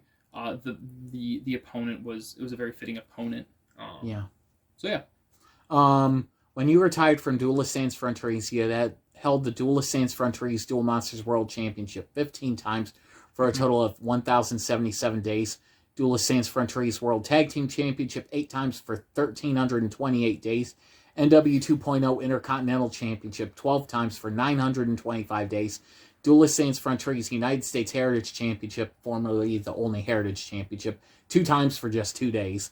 And then the Knights of Pontiac Hardcore Championship, 8 times for 212 days. The two only one, the ones the formerly only title, those were both Extreme Elimination title reigns, right? The one was, and then another one was you face the champion one, and then we couldn't take the belt with us. Couldn't keep both. Yeah, that was what it was. Yeah. But what were your thoughts on this retrospective of your career? And with the tag team title, I'll get to that after this. Sure. So, at the time I retired, that was the longest combined world title reign. Correct? Still is. Oh, I thought you overtook it. Nope. Oh, I haven't held the world title since. Oh, I definitely thought that somebody over. Maybe it was that. Well, you definitely tag title reign has title. Okay, that was. But not the world. Okay. I don't. That one. I don't remember exactly when. My focus switched. But at some point, I think it might have actually been right after I got out of college that my focus, because prior to that I had NW 2.0 was the one that I kind of like. This was, and that was the one I was kind of striving for, and I'm like. I at that point I kind of like saw the potential in it. I'm like, you know what? No, I'm getting the world title. I'm going to have the top of the mountain. I'm going to be the guy. And not only am I going to be the guy, I'm going to be the longest standing guy. I'm going to have a shorter career with fewer reigns than anybody else, but hold that belt longer than anyone else ever has. And I think that's part of, because that happened, and I did kind of feel myself starting to step back a little bit more. I maybe burn out a bit. Where do you go from the peak? You hit this point where the only members who could come close to contesting your total reign as world champion have been dueling in this combined reign era 5 years longer than you. So what's the next milestone? What's to strive for at that point? Do you switch to a new belt? Well, this is the belt. And so I think that it was that burnout of just uncertainty of what to do next. Like that was the goal. That was the goal that I had, and that was what my driving force was, and that kind of leaked into the other ones. Well, if I'm going to be the best, if I'm going to be the world champion, well, yeah, I'm going to have tag reigns. I'm going to have tag team championship reigns. You know, I'm going to have extreme elimination wins. Yep. But hitting that milestone and hitting that threshold, it just I feel like it just kind of hit that point where it was just kind of that motivation started to slip a little bit and be like, well, now what? And it just it got I guess to the point from where, my perspective and everything, it's more like, for me, it's like I want to build people up. It's like I want to actually, like, the title wins and losses, but I don't need to be a duelist to do that. Exactly. But for me, it's like I need to be a duelist. I want to be in the thick of it. I want to keep competing. Have skin in the game. Yeah, exactly. And I want to be like, when you beat me, and I'm building you up and trying to teach you that, like, I'm not top of the mountain. Like, I haven't been since 05, in my mind, been top of the mountain. Yeah. Like, I've been there a few times since then, but nothing, nowhere near as long as that one reign that I had. But it's like, I'm very proud of your career and everything that you've done. But retrospective on your tag title reigns, you had 2 with Red Mist, 2 with Executioner, 2 with Lord Anubis, 1 with me, and 1 with Trash Compactor. Yeah. So what were your thoughts on those 8 reigns with that? And for 1,300 days. Yeah, they all felt very unique, even when it was with the same tag partner.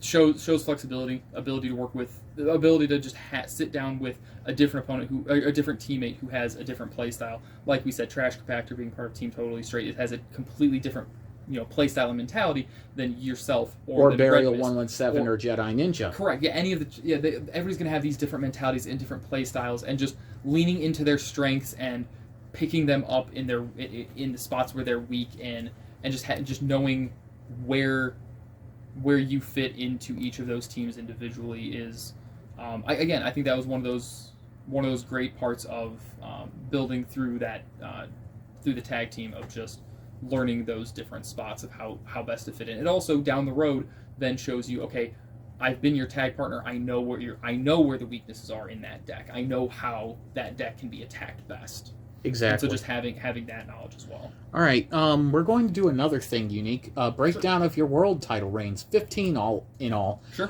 First one, defeating Hollywood Big Boss and Executioner, a triple threat duel, ending Executioner's 198-day reign. Second reign, defeating Executioner Dairoku Tenmao after his Extreme Elimination 13 win. Defeating Kayla Draga, ending her 447-day reign as champion. Defeating Hollywood Big Boss, ending his 96-day reign as champion. Defeating Jedi Ninja, defeating Red Mist, ending his 93-day reign as champion, starting a 183-day reign of your own as champion, your longest reign, I think, with that title so far. Number 7, defeating Kayla Dragon, retaining against Goomba, awarded the new DSF belt while still having the Rated R belt. Defeating Jedi Ninja, defeating Hollywood Big Boss, Burial 117. Defeating Jedi Ninja, defeating Kayla Draga, defeating Kayla Draga, starting a 105-day title reign, defeating Alchemist, starting a 112-day title reign, and then defeating Executioner, which was another very short reign. Yeah, Jedi Ninja, the matches against him haven't come up a ton. We had a handful of just exhibition, just kind of... But they were always fun to watch because he's playing this, you don't get to play the game thing, and your deck is like the anti to that. The closest that we had, and it was uncanny how bad his luck would be against me in title matches. Yeah. Just it didn't matter how good of a draw I had or not, because his deck just was like, nah, brick. We don't feel like it today. Yeah. And then we would play right afterwards just to be like, hey, let's just have one, let's just do one for fun, and it just turn one me. Yeah. And it's so, like, why did he not get that there? And it was like clockwork. A title match pops up and his deck just stumbles and falls on him, and it's not a pilot error. There's no issue on his end. He's not doing anything wrong. He is like in hardcore matches. He never had a problem, but in hardcore matches, in extreme eliminations, things like that. But just in that one, as soon as we hit that one-on-one setting, he said, I'm pretty sure he said he was. I'm pretty sure I've beaten you. I don't think I've ever beaten you in a one-on-one match for the world when title. It mattered. Yeah. I'm like, I don't think so. And other than that, it's like a solid 50-50, 60-40 kind of split. Tag team, though, when close. it was him that's and, not one-on-one, though. Yeah. When it was him and Burial, they were destroying everyone. Yes. I mean, like, even when you and me tried to take them, it's just like, they're the best. Yep. Like, no one's ever... Their decks just complement each other so well. Their decks complement each other well, and their playstyles complement each other so well. That's just one of those match made in heaven kind of things that you just have such a hard time finding. Exactly. So. All right, we're going to do this little duelist report card thing on certain duelists and everything. Sure. So when I say a name, I'm going to want the first thing that comes to your mind when I say it, and I want you to kind of grade the duelist as far as like their deck construction and everything, and just give a brief synopsis. Sure. Let's start off, and these are in terms of who joined the league at what time and everything, so it's by duration. So, first one, Hollywood Big Boss. Leader and recruiter. Definitely somebody that you look up to. You aspire to beat early on. Definitely. It's one of those you present yourself as an attainable mentor to match, but surpassing you is something that you have to truly dedicate yourself to. Your deck construction, your willingness to help with deck building, both with critiques and with just physically acquiring cards, which isn't something that everybody has easy access to doing. Which I don't even have a lot of easy access a lot of the time. But you're willing to go... Yeah, I'm willing to go on my way to help people. So I would say deck construction, I feel like your deck construction and variety of deck construction is... I have over 50 of them. Exactly. So. I would say you bar none best in DSF. Piloting, I make errors. I give you a solid B plus. For the, and I'm grading that one harshly on you for your length of time dueling. You make more mistakes than I feel you should be making. Realistically, when it comes down, when it counts, your piloting is probably a little better than that. But I feel like in general,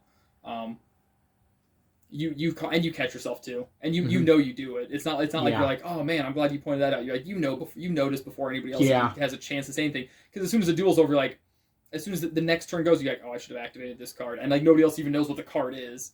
So you're very aware of it, but you do have those. And again, that's something that everybody hits those points. It's just how frequent is it happening, but outside of those like slight delays, we'll call them, in Judgment. in recognizing it. Yeah. Other than that, you really don't have those. Oh man, I didn't mean to normal summon that creature. I meant to normal summon this creature. Like that doesn't happen. Yeah. Mantis next. Oh man, that kid loves his hardcore title. No, he is animated. Very. Through his persona, just as an individual himself, he's very passionate. He's very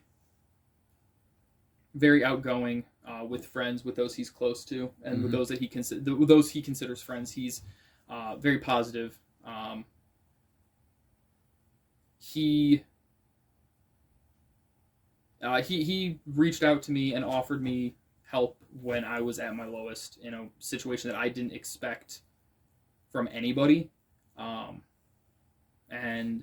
I think that speaks a lot to his character in a way that I don't think people really acknowledge from him. And it's not something that I don't think I've ever really spoken about. I've mentioned it to one or two friends years ago. But that really means a lot. It really does. As a duelist goes, his deck building matched his personality. Very eccentric, very out there, very he took a lot of chances with his deck building to have fun. And unfortunately, there are times where it we blew have up in his face a lot.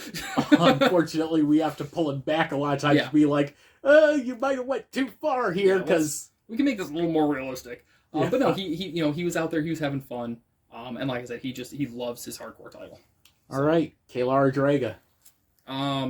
Gosh, she's fun to troll. She definitely has her strength decks.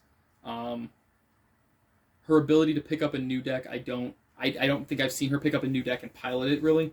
I feel like she finds her comfort zones in the decks she knows and pilots them with precision. You don't see her.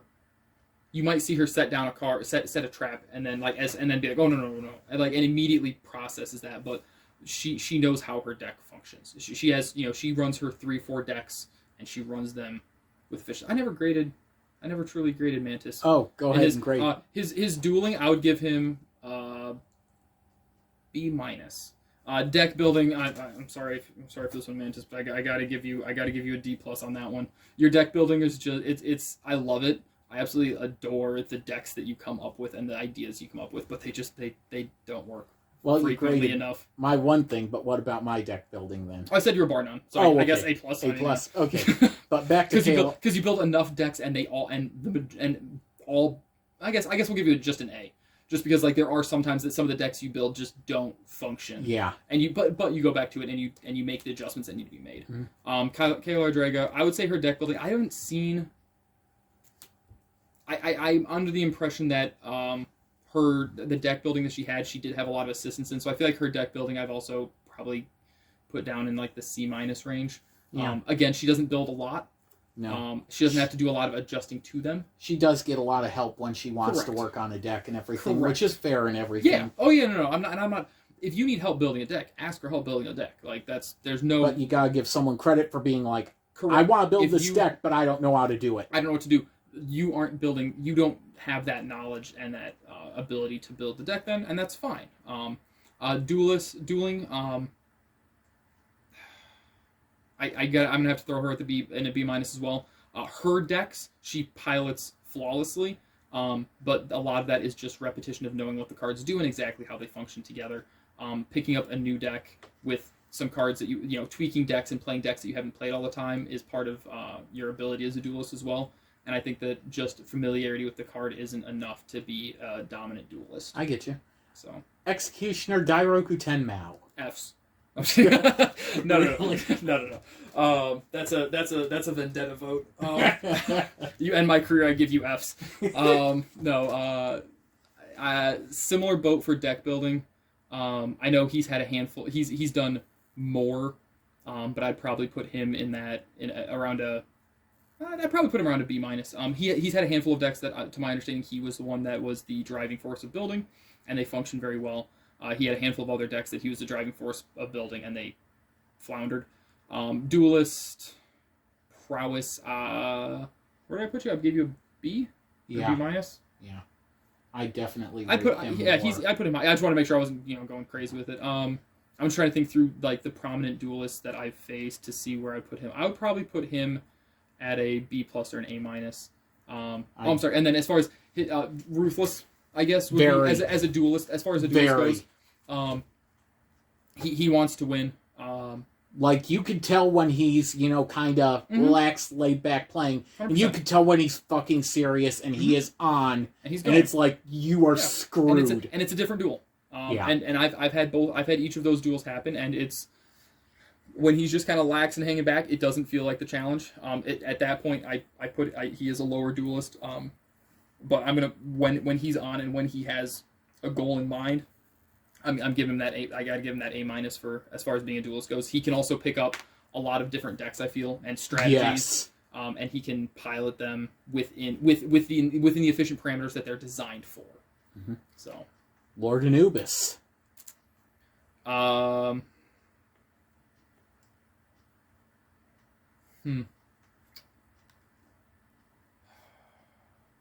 it's been such a long time since I've interacted with him that it's just first knee-jerk reaction for Lord Anubis. Yep, knee-jerk. Go ahead. I'm saying like I don't. It's hard to. I'm trying to recall. Well, that because like the other ones up until now have all been people that I still actively played. Yeah, still actively play, and I still interact with on a fairly regular basis. Lord Anubis has been years. I'd give him that competitive.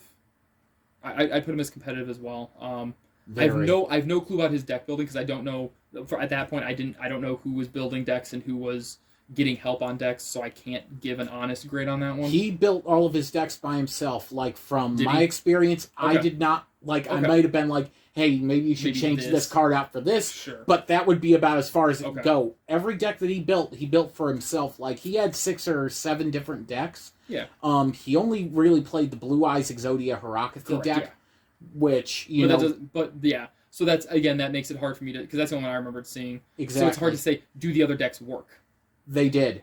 But they? Okay. They worked. It's just like he had his favorite, to play. But it's hard, without seeing a deck pile. I'm like, I don't know if the deck you can build 15 decks, but if you only play one because the other 14 don't work, are you actually a good deck builder, or did you get lucky once? Yeah.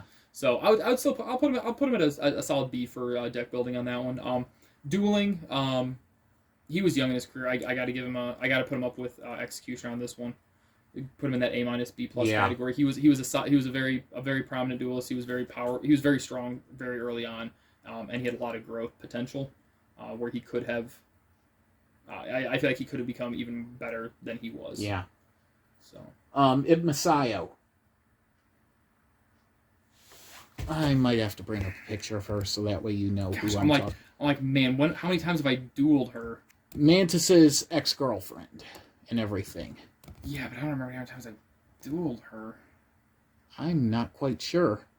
I know you dueled her a couple times, but if you don't... they don't stand out. I'll say if they're the duels I'm thinking of, I feel like they were very... Gosh, how do I say this in the least offensive way possible? They weren't a challenge. They were just kind of almost like an exhibit. They felt like an exhibition. I get you. So dueling prowess, again, with only a couple examples of duels. And I don't have a knee-jerk, because I don't recall... It wasn't something that was around a lot. She had a Battery Man deck. She had a Watt deck. She had a Malefic deck, and I'm trying to think. There was one other deck that she ran, but anyway, her ex stole all of her decks and everything when they split. So yeah. As far as deck building goes, I'm not sure. I'd probably put her a little lower. Yeah. Just because again, I only don't remember handful of decks. And I didn't duel her a lot, so it's not even like the decks weren't like it's not like the decks didn't function or that they weren't memorable. It just I don't remember personally. I probably only had 3 or 4 duels against her total. Yeah. So yeah, which is fair and everything because some of these people you may or may not have a opinion on or whatever, but hey, that's perfectly fine. Zom Master. I don't know if I remember that one. He was one of the guys at Extreme Elimination 11. He played the zombie deck and everything, the Red Eyes zombie dragon deck. Oh. Yeah. That's not Burial's brother, is it? No.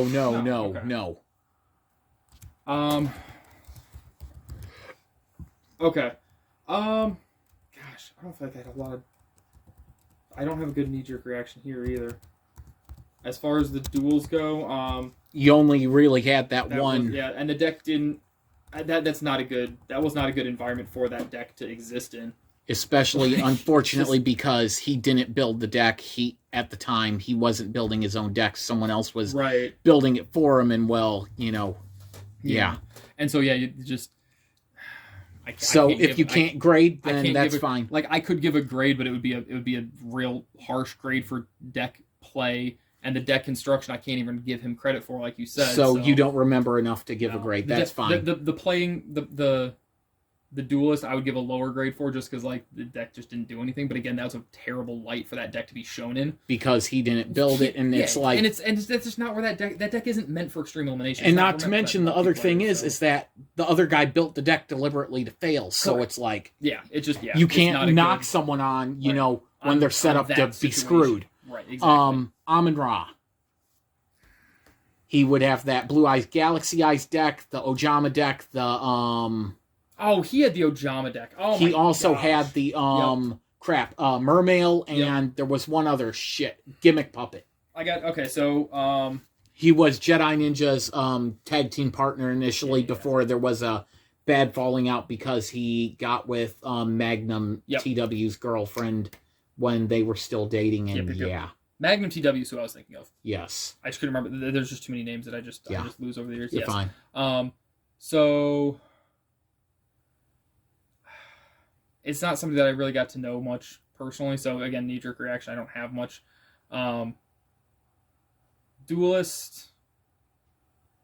From the duels, he built all his own decks, right? He built all of his own decks, but they were pretty much repeats of the same cards. Yeah, like it wasn't a unique strategy. It wasn't a unique concept. They were unique concepts, but at the same time, it was like, you need to draw this or nothing. Yeah. Yeah, and deck building. I mean, the deck's function, so C+, B- area. Yeah. Duelist, I'd give him in that B- range. He was efficient with his decks, but again, I don't know how well he would do if he picked up a different deck that he wasn't overly familiar with. Personality-wise, F. I would say I'm like personality F, but like I don't have a good like descriptor reaction for him. Yeah, but personality was not something to aspire to be. American Outlaw, Kalar Draga's dad. Yep. I only got to meet him a couple of times, and he was just one of the, he just had such a welcoming, warm spirit and aura about him. He gave everybody a chance. Life didn't give him the nicest hand in the world, and he didn't care. Yeah, he overcame drug addiction. He overcame breaking his neck and 2 surgeries, which didn't fix the problem. Yep. Overcame losing half his foot, then half his leg, then more of his leg. Yep. And then losing toes on the other foot and everything. And it just never... I mean, if that wasn't who he was as a person, he put on the greatest front I've ever seen. But he just never let it dampen his spirits. Yeah. He was always going out and, enjoying life as it was given to him with the people around him that he cared about. His deck building was... The first deck, the Blue Eyes Galaxy Eyes deck, I built for him, but the Magician deck, Red Mist helped him with, but man, could that thing go. Yep. But now you're looking at one of the best deck builders in our group. Yeah. Build a deck. His deck building, I don't have much to say for the prowess of that. It was... to my knowledge, he didn't have a ton of different deck ideas, so I'd grade him fairly low on deck building. On dueling, I only dueled him a couple of times, and he wasn't, and that was when he wasn't in his peak. Yeah, no, not at all. No, and yet he almost took a game off me because of my overconfidence. I had come into that duel riding real high, and I'm like, this is fine, and I just dumped out my entire... I still managed to win it, but I dumped out everything, and he just kicked me back a little bit. It's like, and okay. it took me 4 or 5 turns to recuperate and be like, oh, okay, all right, I get you, I see you, buddy. So as far as like for that one alone, I gotta bump him up higher, but I probably put him at that, right around that B minus, for dueling ability from what I saw. Again, I'm not gonna see everybody during their entire career, But God bless especially him for only. Oh yeah, like I said, like I can't speak enough. On the few times I've interacted with him, nicest man you'd ever meet in your entire life. Jedi Ninja.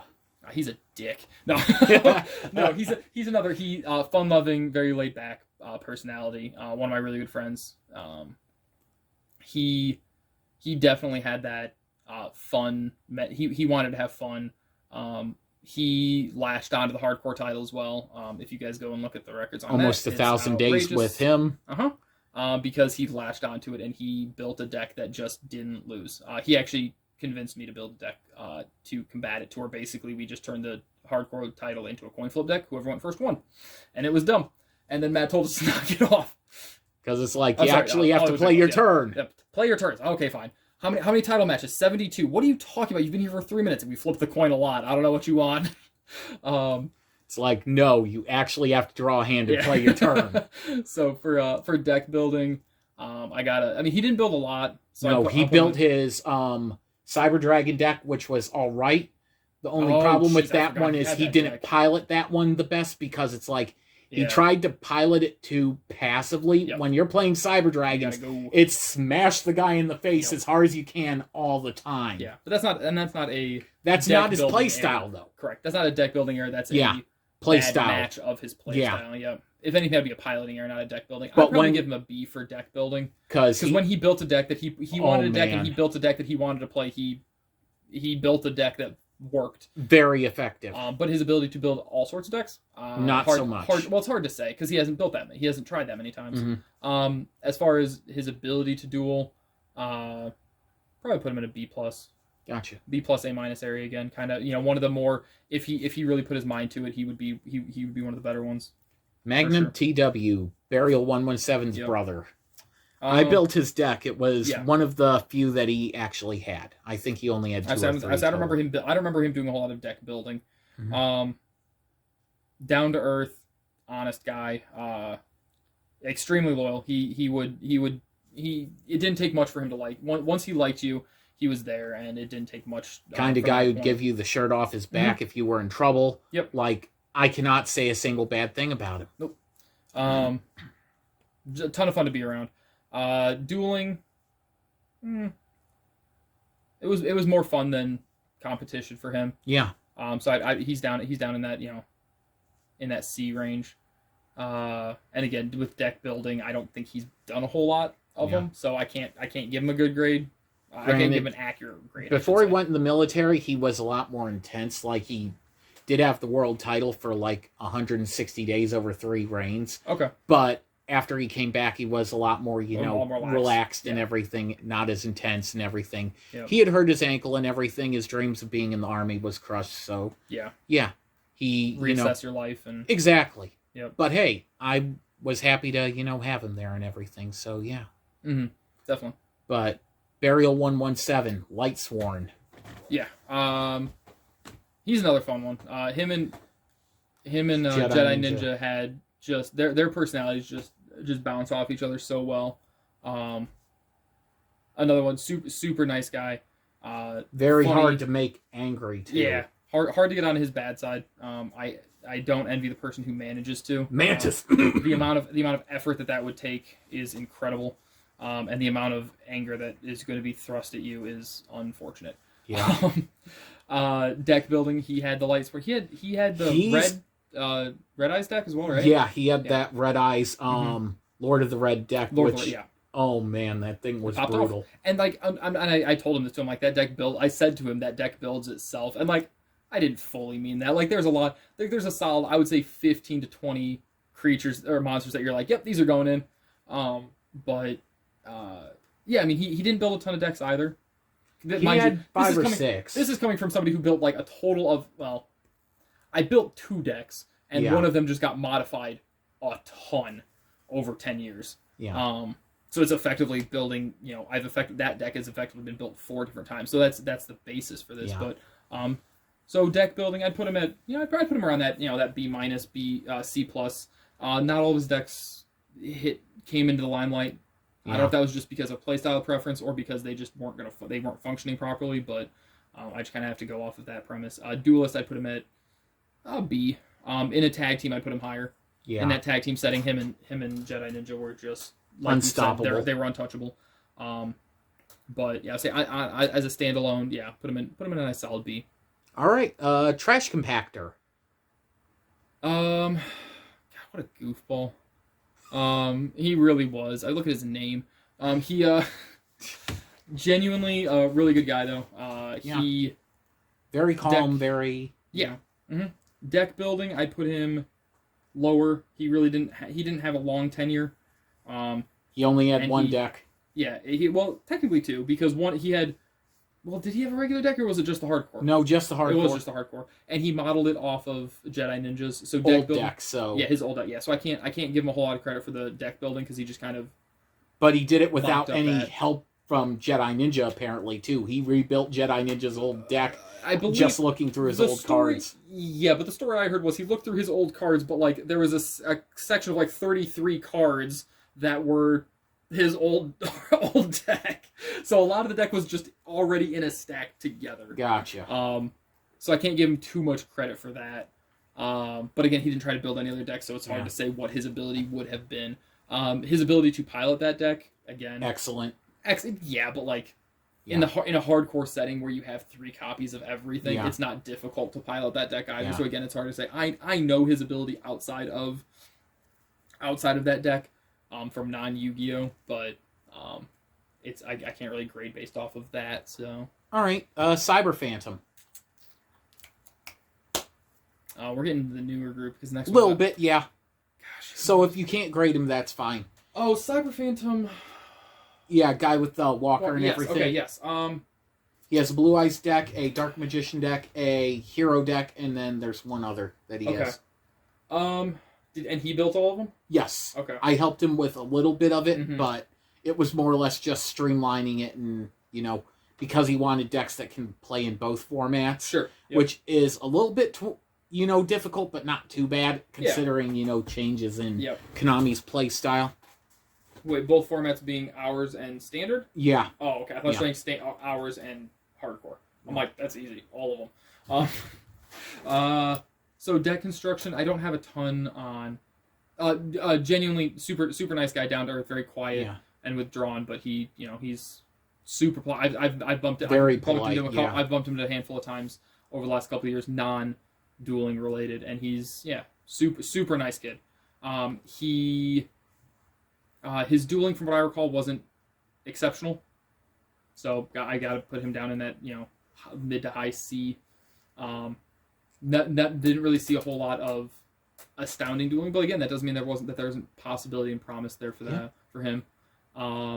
Deck construction, from the decks I saw, I'd put him in that mid to high C.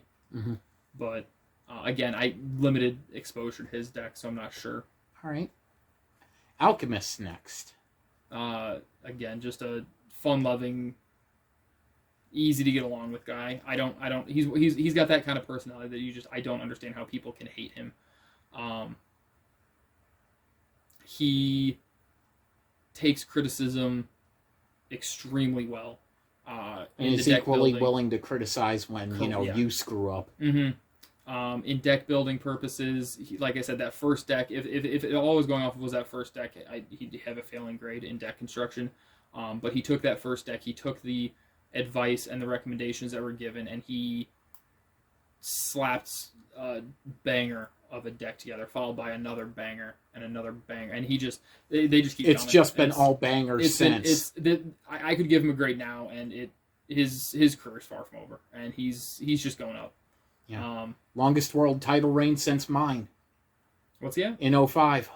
Give me 2 seconds and I'll tell you. Ballpark it too. I was just curious if you had a rough idea. I do not, because it's that long. It is May 29th. As of then, he has got 261 days in this reign, and 390 combined. So a couple days on top of that. So we're about 265 now, almost. Yeah. Yeah. So yeah, deck building. Again, I've got to keep it appropriate for what he's done, because you have to acknowledge the growth of it. If you, especially like in this case, if I've seen it, like with American Outlaw, I never saw his deck building growth really, or his dueling growth, but I know it was there, but I didn't see it myself. Yeah. So for Alchemist, I'm gonna have to give him that solid B+, the ability to adapt and. But yeah, he's up in that B+, A-. So his ability to just adapt and tweak the deck and make recognize where the problems are and make those adjustments is such a huge skill to have in deck building that not everybody has. And then dueling, I think I have to give him an A- still. I think he is easily on his way to an A, but I haven't, again, from my duels with him, I saw him grow from a B- duelist to a B+ into an A-, B+ A- duelist, and I know he's grown from that. So I'm gonna give him the A- because that's where I would have seen him hitting when I last dueled. My personal opinion, he is one of the few duelists you could say, okay, I'm going to put a deck in front of you, I'm going to duel you. And you're going to pick up that deck. And you're going to pick up that deck. And as long as it's in English, you're... and he can pretty much win with a deck put in front of him. That's the kind of potential I saw in him. Yeah.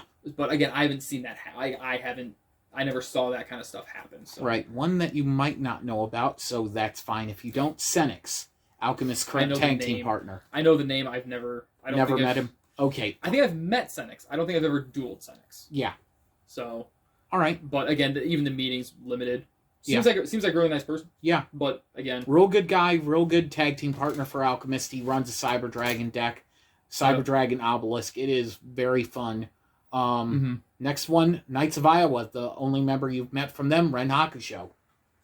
Yeah, and even those were years ago and limited, but Ren super nice, easy to go along with. I don't remember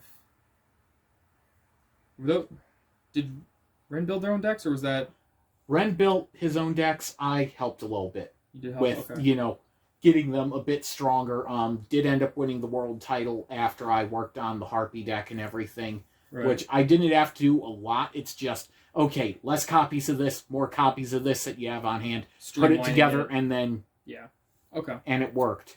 So yeah, deck building... Again, probably not a lot of decks that I've seen, so I'd have to put, again, down in that C+ range. Gotcha. Dueling, I only saw a couple. I only had those few matches. Yeah. That Fatal Four-Way. Fatal Four-Way. Ren, I think, was the first one out, too, unfortunately. And so, yeah, limited exposure on that. But so from the dueling that I've seen, probably a C+. But again, very limited. Gotcha. On that one. So. Next one, Red Mist. Oh my gosh, he cheats. He's a cheat code. I don't know what he did. But like I said, from the beginning, you obviously saw the promise in him too. Very. Deck building. Holy shit. I think his deck building would be... Sorry, first off, one of the most loyal guys I've ever met. He go same thing. Put shirt off his back for you. Goes to war for you as long as you've...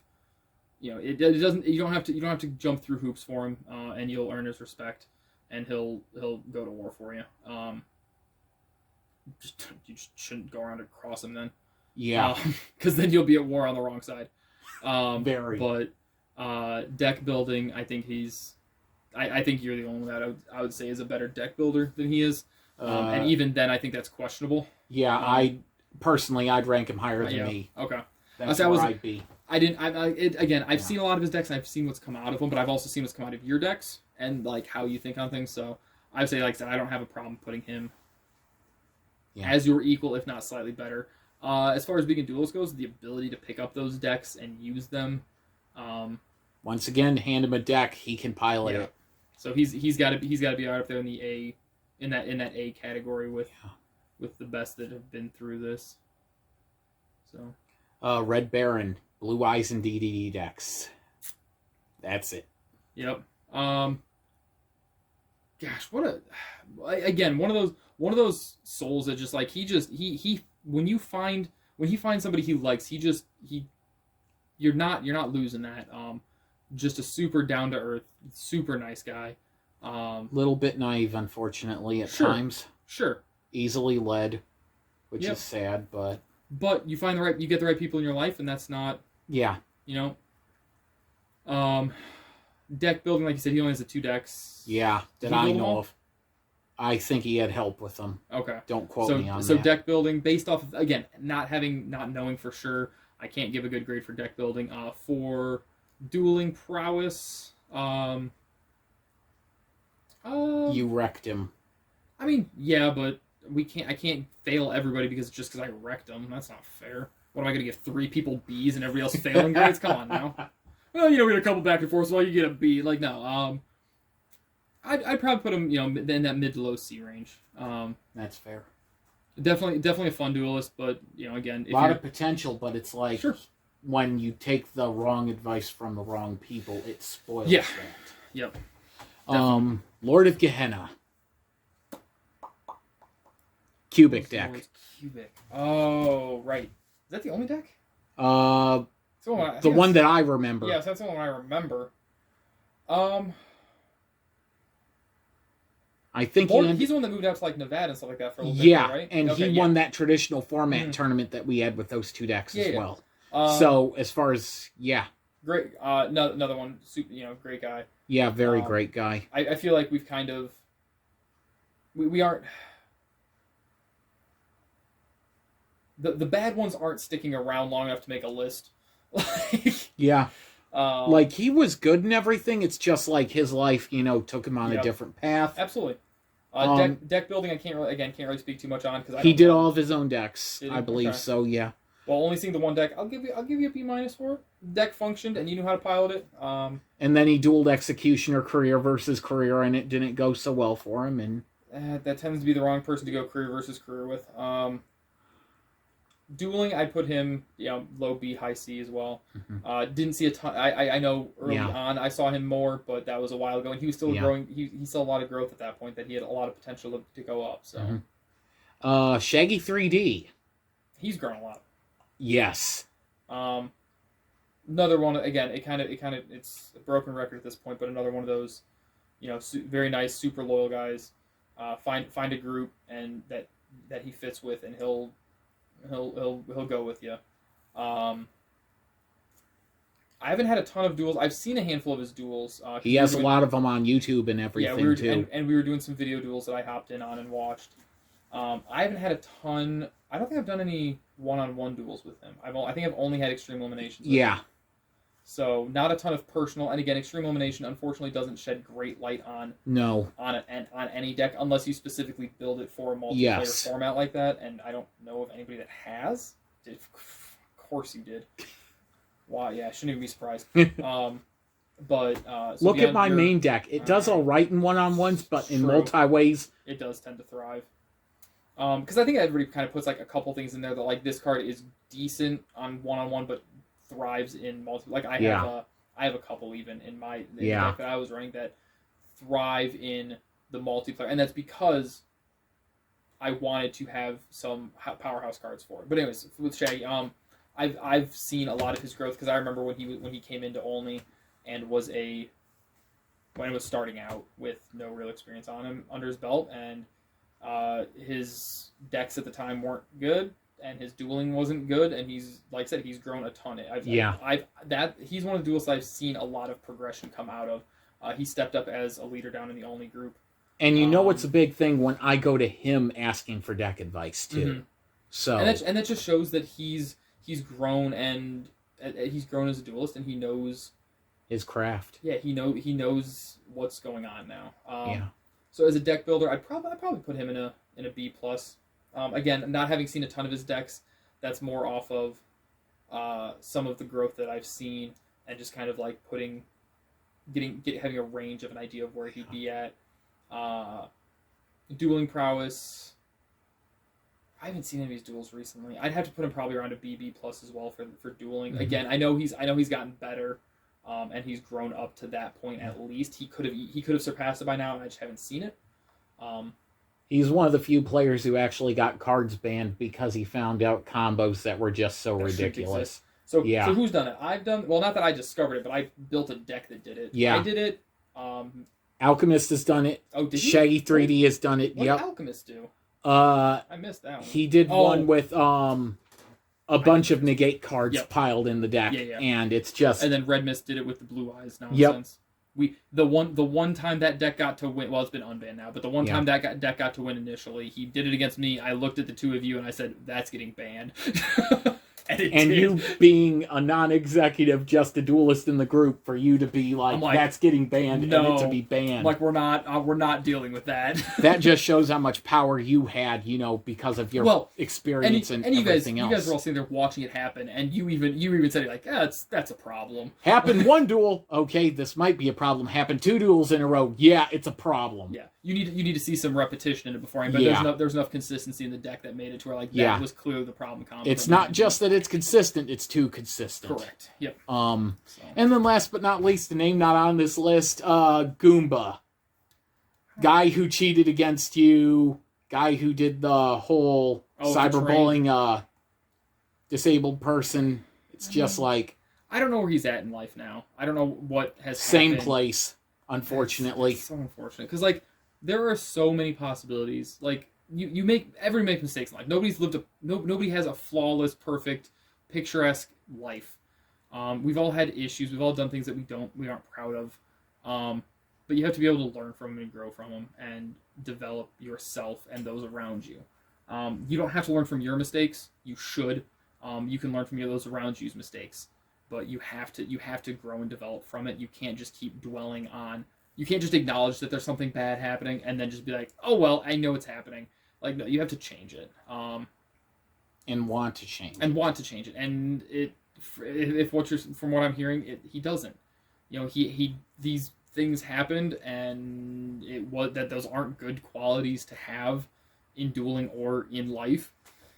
And the fact that no effort has been put in to change that isn't great. So deck construction, I think the train deck was the train deck, from what I saw, was really powerful, and it had that explosive possibility. And I'm sure that without manipulating the deck, it could have easily had the consistency to still fire off. It would have been as quick. Biggest problem is it really had no defensive capabilities whatsoever, so it was either it goes off or it just bricks. Yeah, so I mean, I can't give too high. I can't really do much for that. It's not even worth grading or whatever because of deck building. Yeah, it's tainted, right? And dueling, F. If you're stacking your deck, I can't give you a proper score. Do a duel without it, where it's clearly not being manipulated, and yeah, absolutely, I'd be happy to. I have no problem looking at it and completely overhauling and saying, hey, you know what?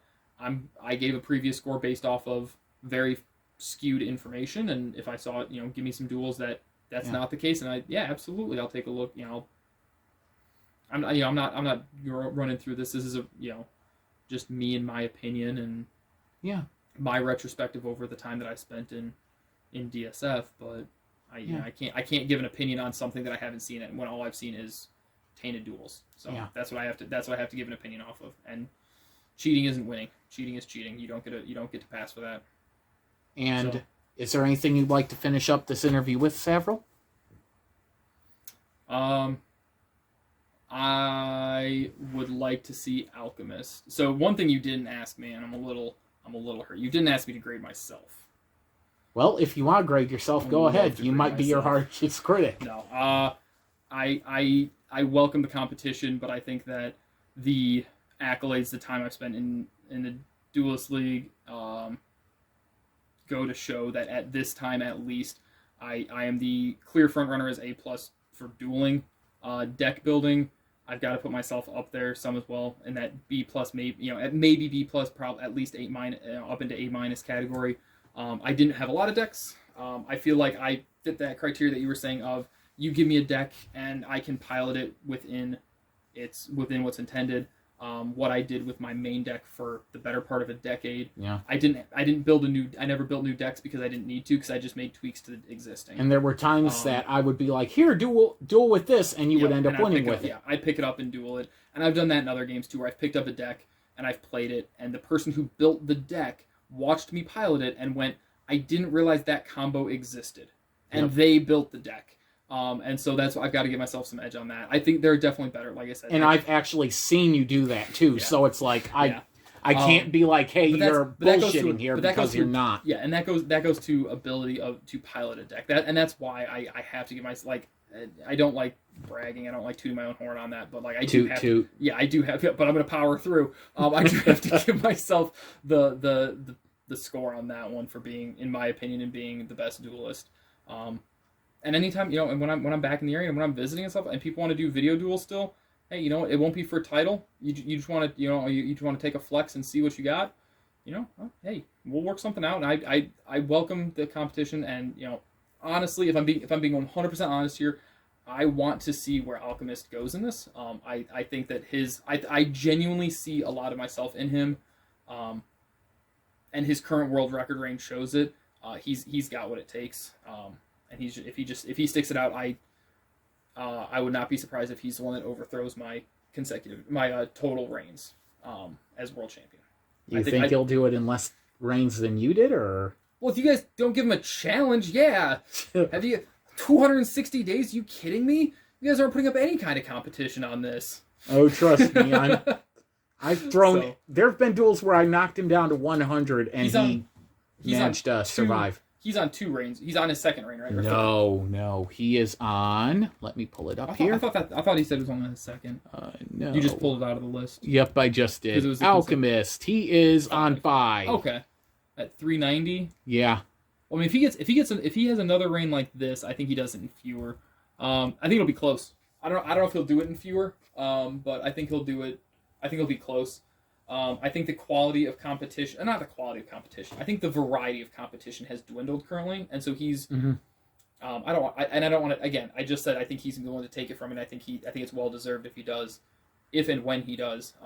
But I think that there's gonna be a little bit of an asterisk next to it. There's a lot of duelists that have come through, that were, in my opinion, great duelists, that he never had to face. He didn't have that uphill battle, and this is a classic. Back in my generation, it was harder back then, and it's why judging cross generations isn't reliable to ever do. Yeah. But losing, not having to go his whole career going against the likes of Jedi Ninja, myself, Burial 117. Surprisingly enough, though, he actually did retain the world title in a fatal 4-way duel against Red Mist, Kalar Draga, and Executioner, and he won with 1 card left in his deck. Jeez. That's the last one standing, though, right? Yep. Okay, gotcha. But again, that's just that goes to show the type of duelist, because that's and the fact that he made too. such a comeback because Red Mist dominated that whole duel, and he was able to hold on, and that's what you have to do in those is you hang out, and you let the table realize, okay, Red Mist is the threat, and then when people start throwing their whole arsenal at him, okay, now things are starting. Now you take that chance, you build back up, and you get reestablished. And I think that's something that Alchemist can do that he does very well. Red Mist, the problem is that he kept the pressure on everyone so hard that duel that it was just like, I was so certain that he was going to win until he didn't, and I was like, holy cow. Yeah. Like, that is the one thing most recently that has shocked me, is that because Draga and Executioner didn't last long in that duel, but when those two came to blows, oh man. Alchemist holding his own in it. Oh. Yeah. And the fact that he did so well earlier this year. I mean. Yeah. And that's what I'm saying. Like, I do genuinely feel that he has that potential. I think, and that's not to take away from what you've done, what Executioner's done, what Draga's done. Yeah, and he won Extreme Elimination last year, June 5th. Oh, did he? Nice. He defeated Red Baron, me, Kilara Draga, Shaggy 3D, Ray, Cyber Phantom, Mantis, Senix, Red Mist, and Executioner. Wow. Yeah. And he knocked out in that duel Draga, Senix, Red Mist, and Executioner. Wow. Yeah. He's been on a roll. He's on a tear. Yeah, and that's what I'm saying. Like, and I'm glad for it. Yeah, I think he has what it takes. The only asterisk on it is the it's really going to come down to how many duelists step up. Because again, it's not a lack of competition; it's a lack of variety of competition. Yeah. Beating the same people is important. Obviously, that proves that level of domination. But if you're only beating 4 people, is that as impressive as constantly beating 8? Mm-hmm. So, and again, it also comes. We had the same competition. We both had to face you. We both had to face Executioner. We both had to face Drago. I didn't have to face Red Mist my entire career. Mm-hmm. I had to face him for the latter half of it. Yeah. Once I hit the ground running, is when he kind of popped up. But being in different regions, we didn't have to face it. We didn't face that often. But the fact that also Alchemist has gone through 3 different decks on this world title reign, right, and everything. It shows a lot of Yeah, and the fact that his newest deck is a Link deck, and it's just going off so good. We even had to limit one of the cards in it because it was making the deck too good. Shows the power of the Duelist. When you start getting cards banned and restricted, you're doing something right. Yeah. So, I mean, heck, back when you had first joined and everything, I told you this. You didn't believe me until I pointed everything out individually. Half of our banned card combinations were Anubises. Yeah. And it's like, you're bullshitting me. No way. He did. Yep. Yep. And it just another way to leave your mark. Yeah. So I think I know that it's in good hands, and give all this COVID stuff some time to keep dying. Give it time to die down, and people get back to what they're doing their thing. And I think that you guys are gonna come back in a big way, and hopefully give Alchemist some real competition, because apparently you guys aren't enough. So, wow, that's harsh. I didn't say you weren't good. I said you weren't enough. Numbers don't lie. But anyway, Savaril, thank you for joining us here and everything. I really appreciated it. Thank you. Thank you so much. This interview, people are going to be able to hear it, and I think it's going to really shock some people hearing, the real Savaril on camera and everything, and giving his opinion on a lot of different things that have happened over the span of his career. Yeah, hope so. Yep. Anyway, Thanks, Hollywood Big Boss and Savaril, one last time. Yep. Signing off.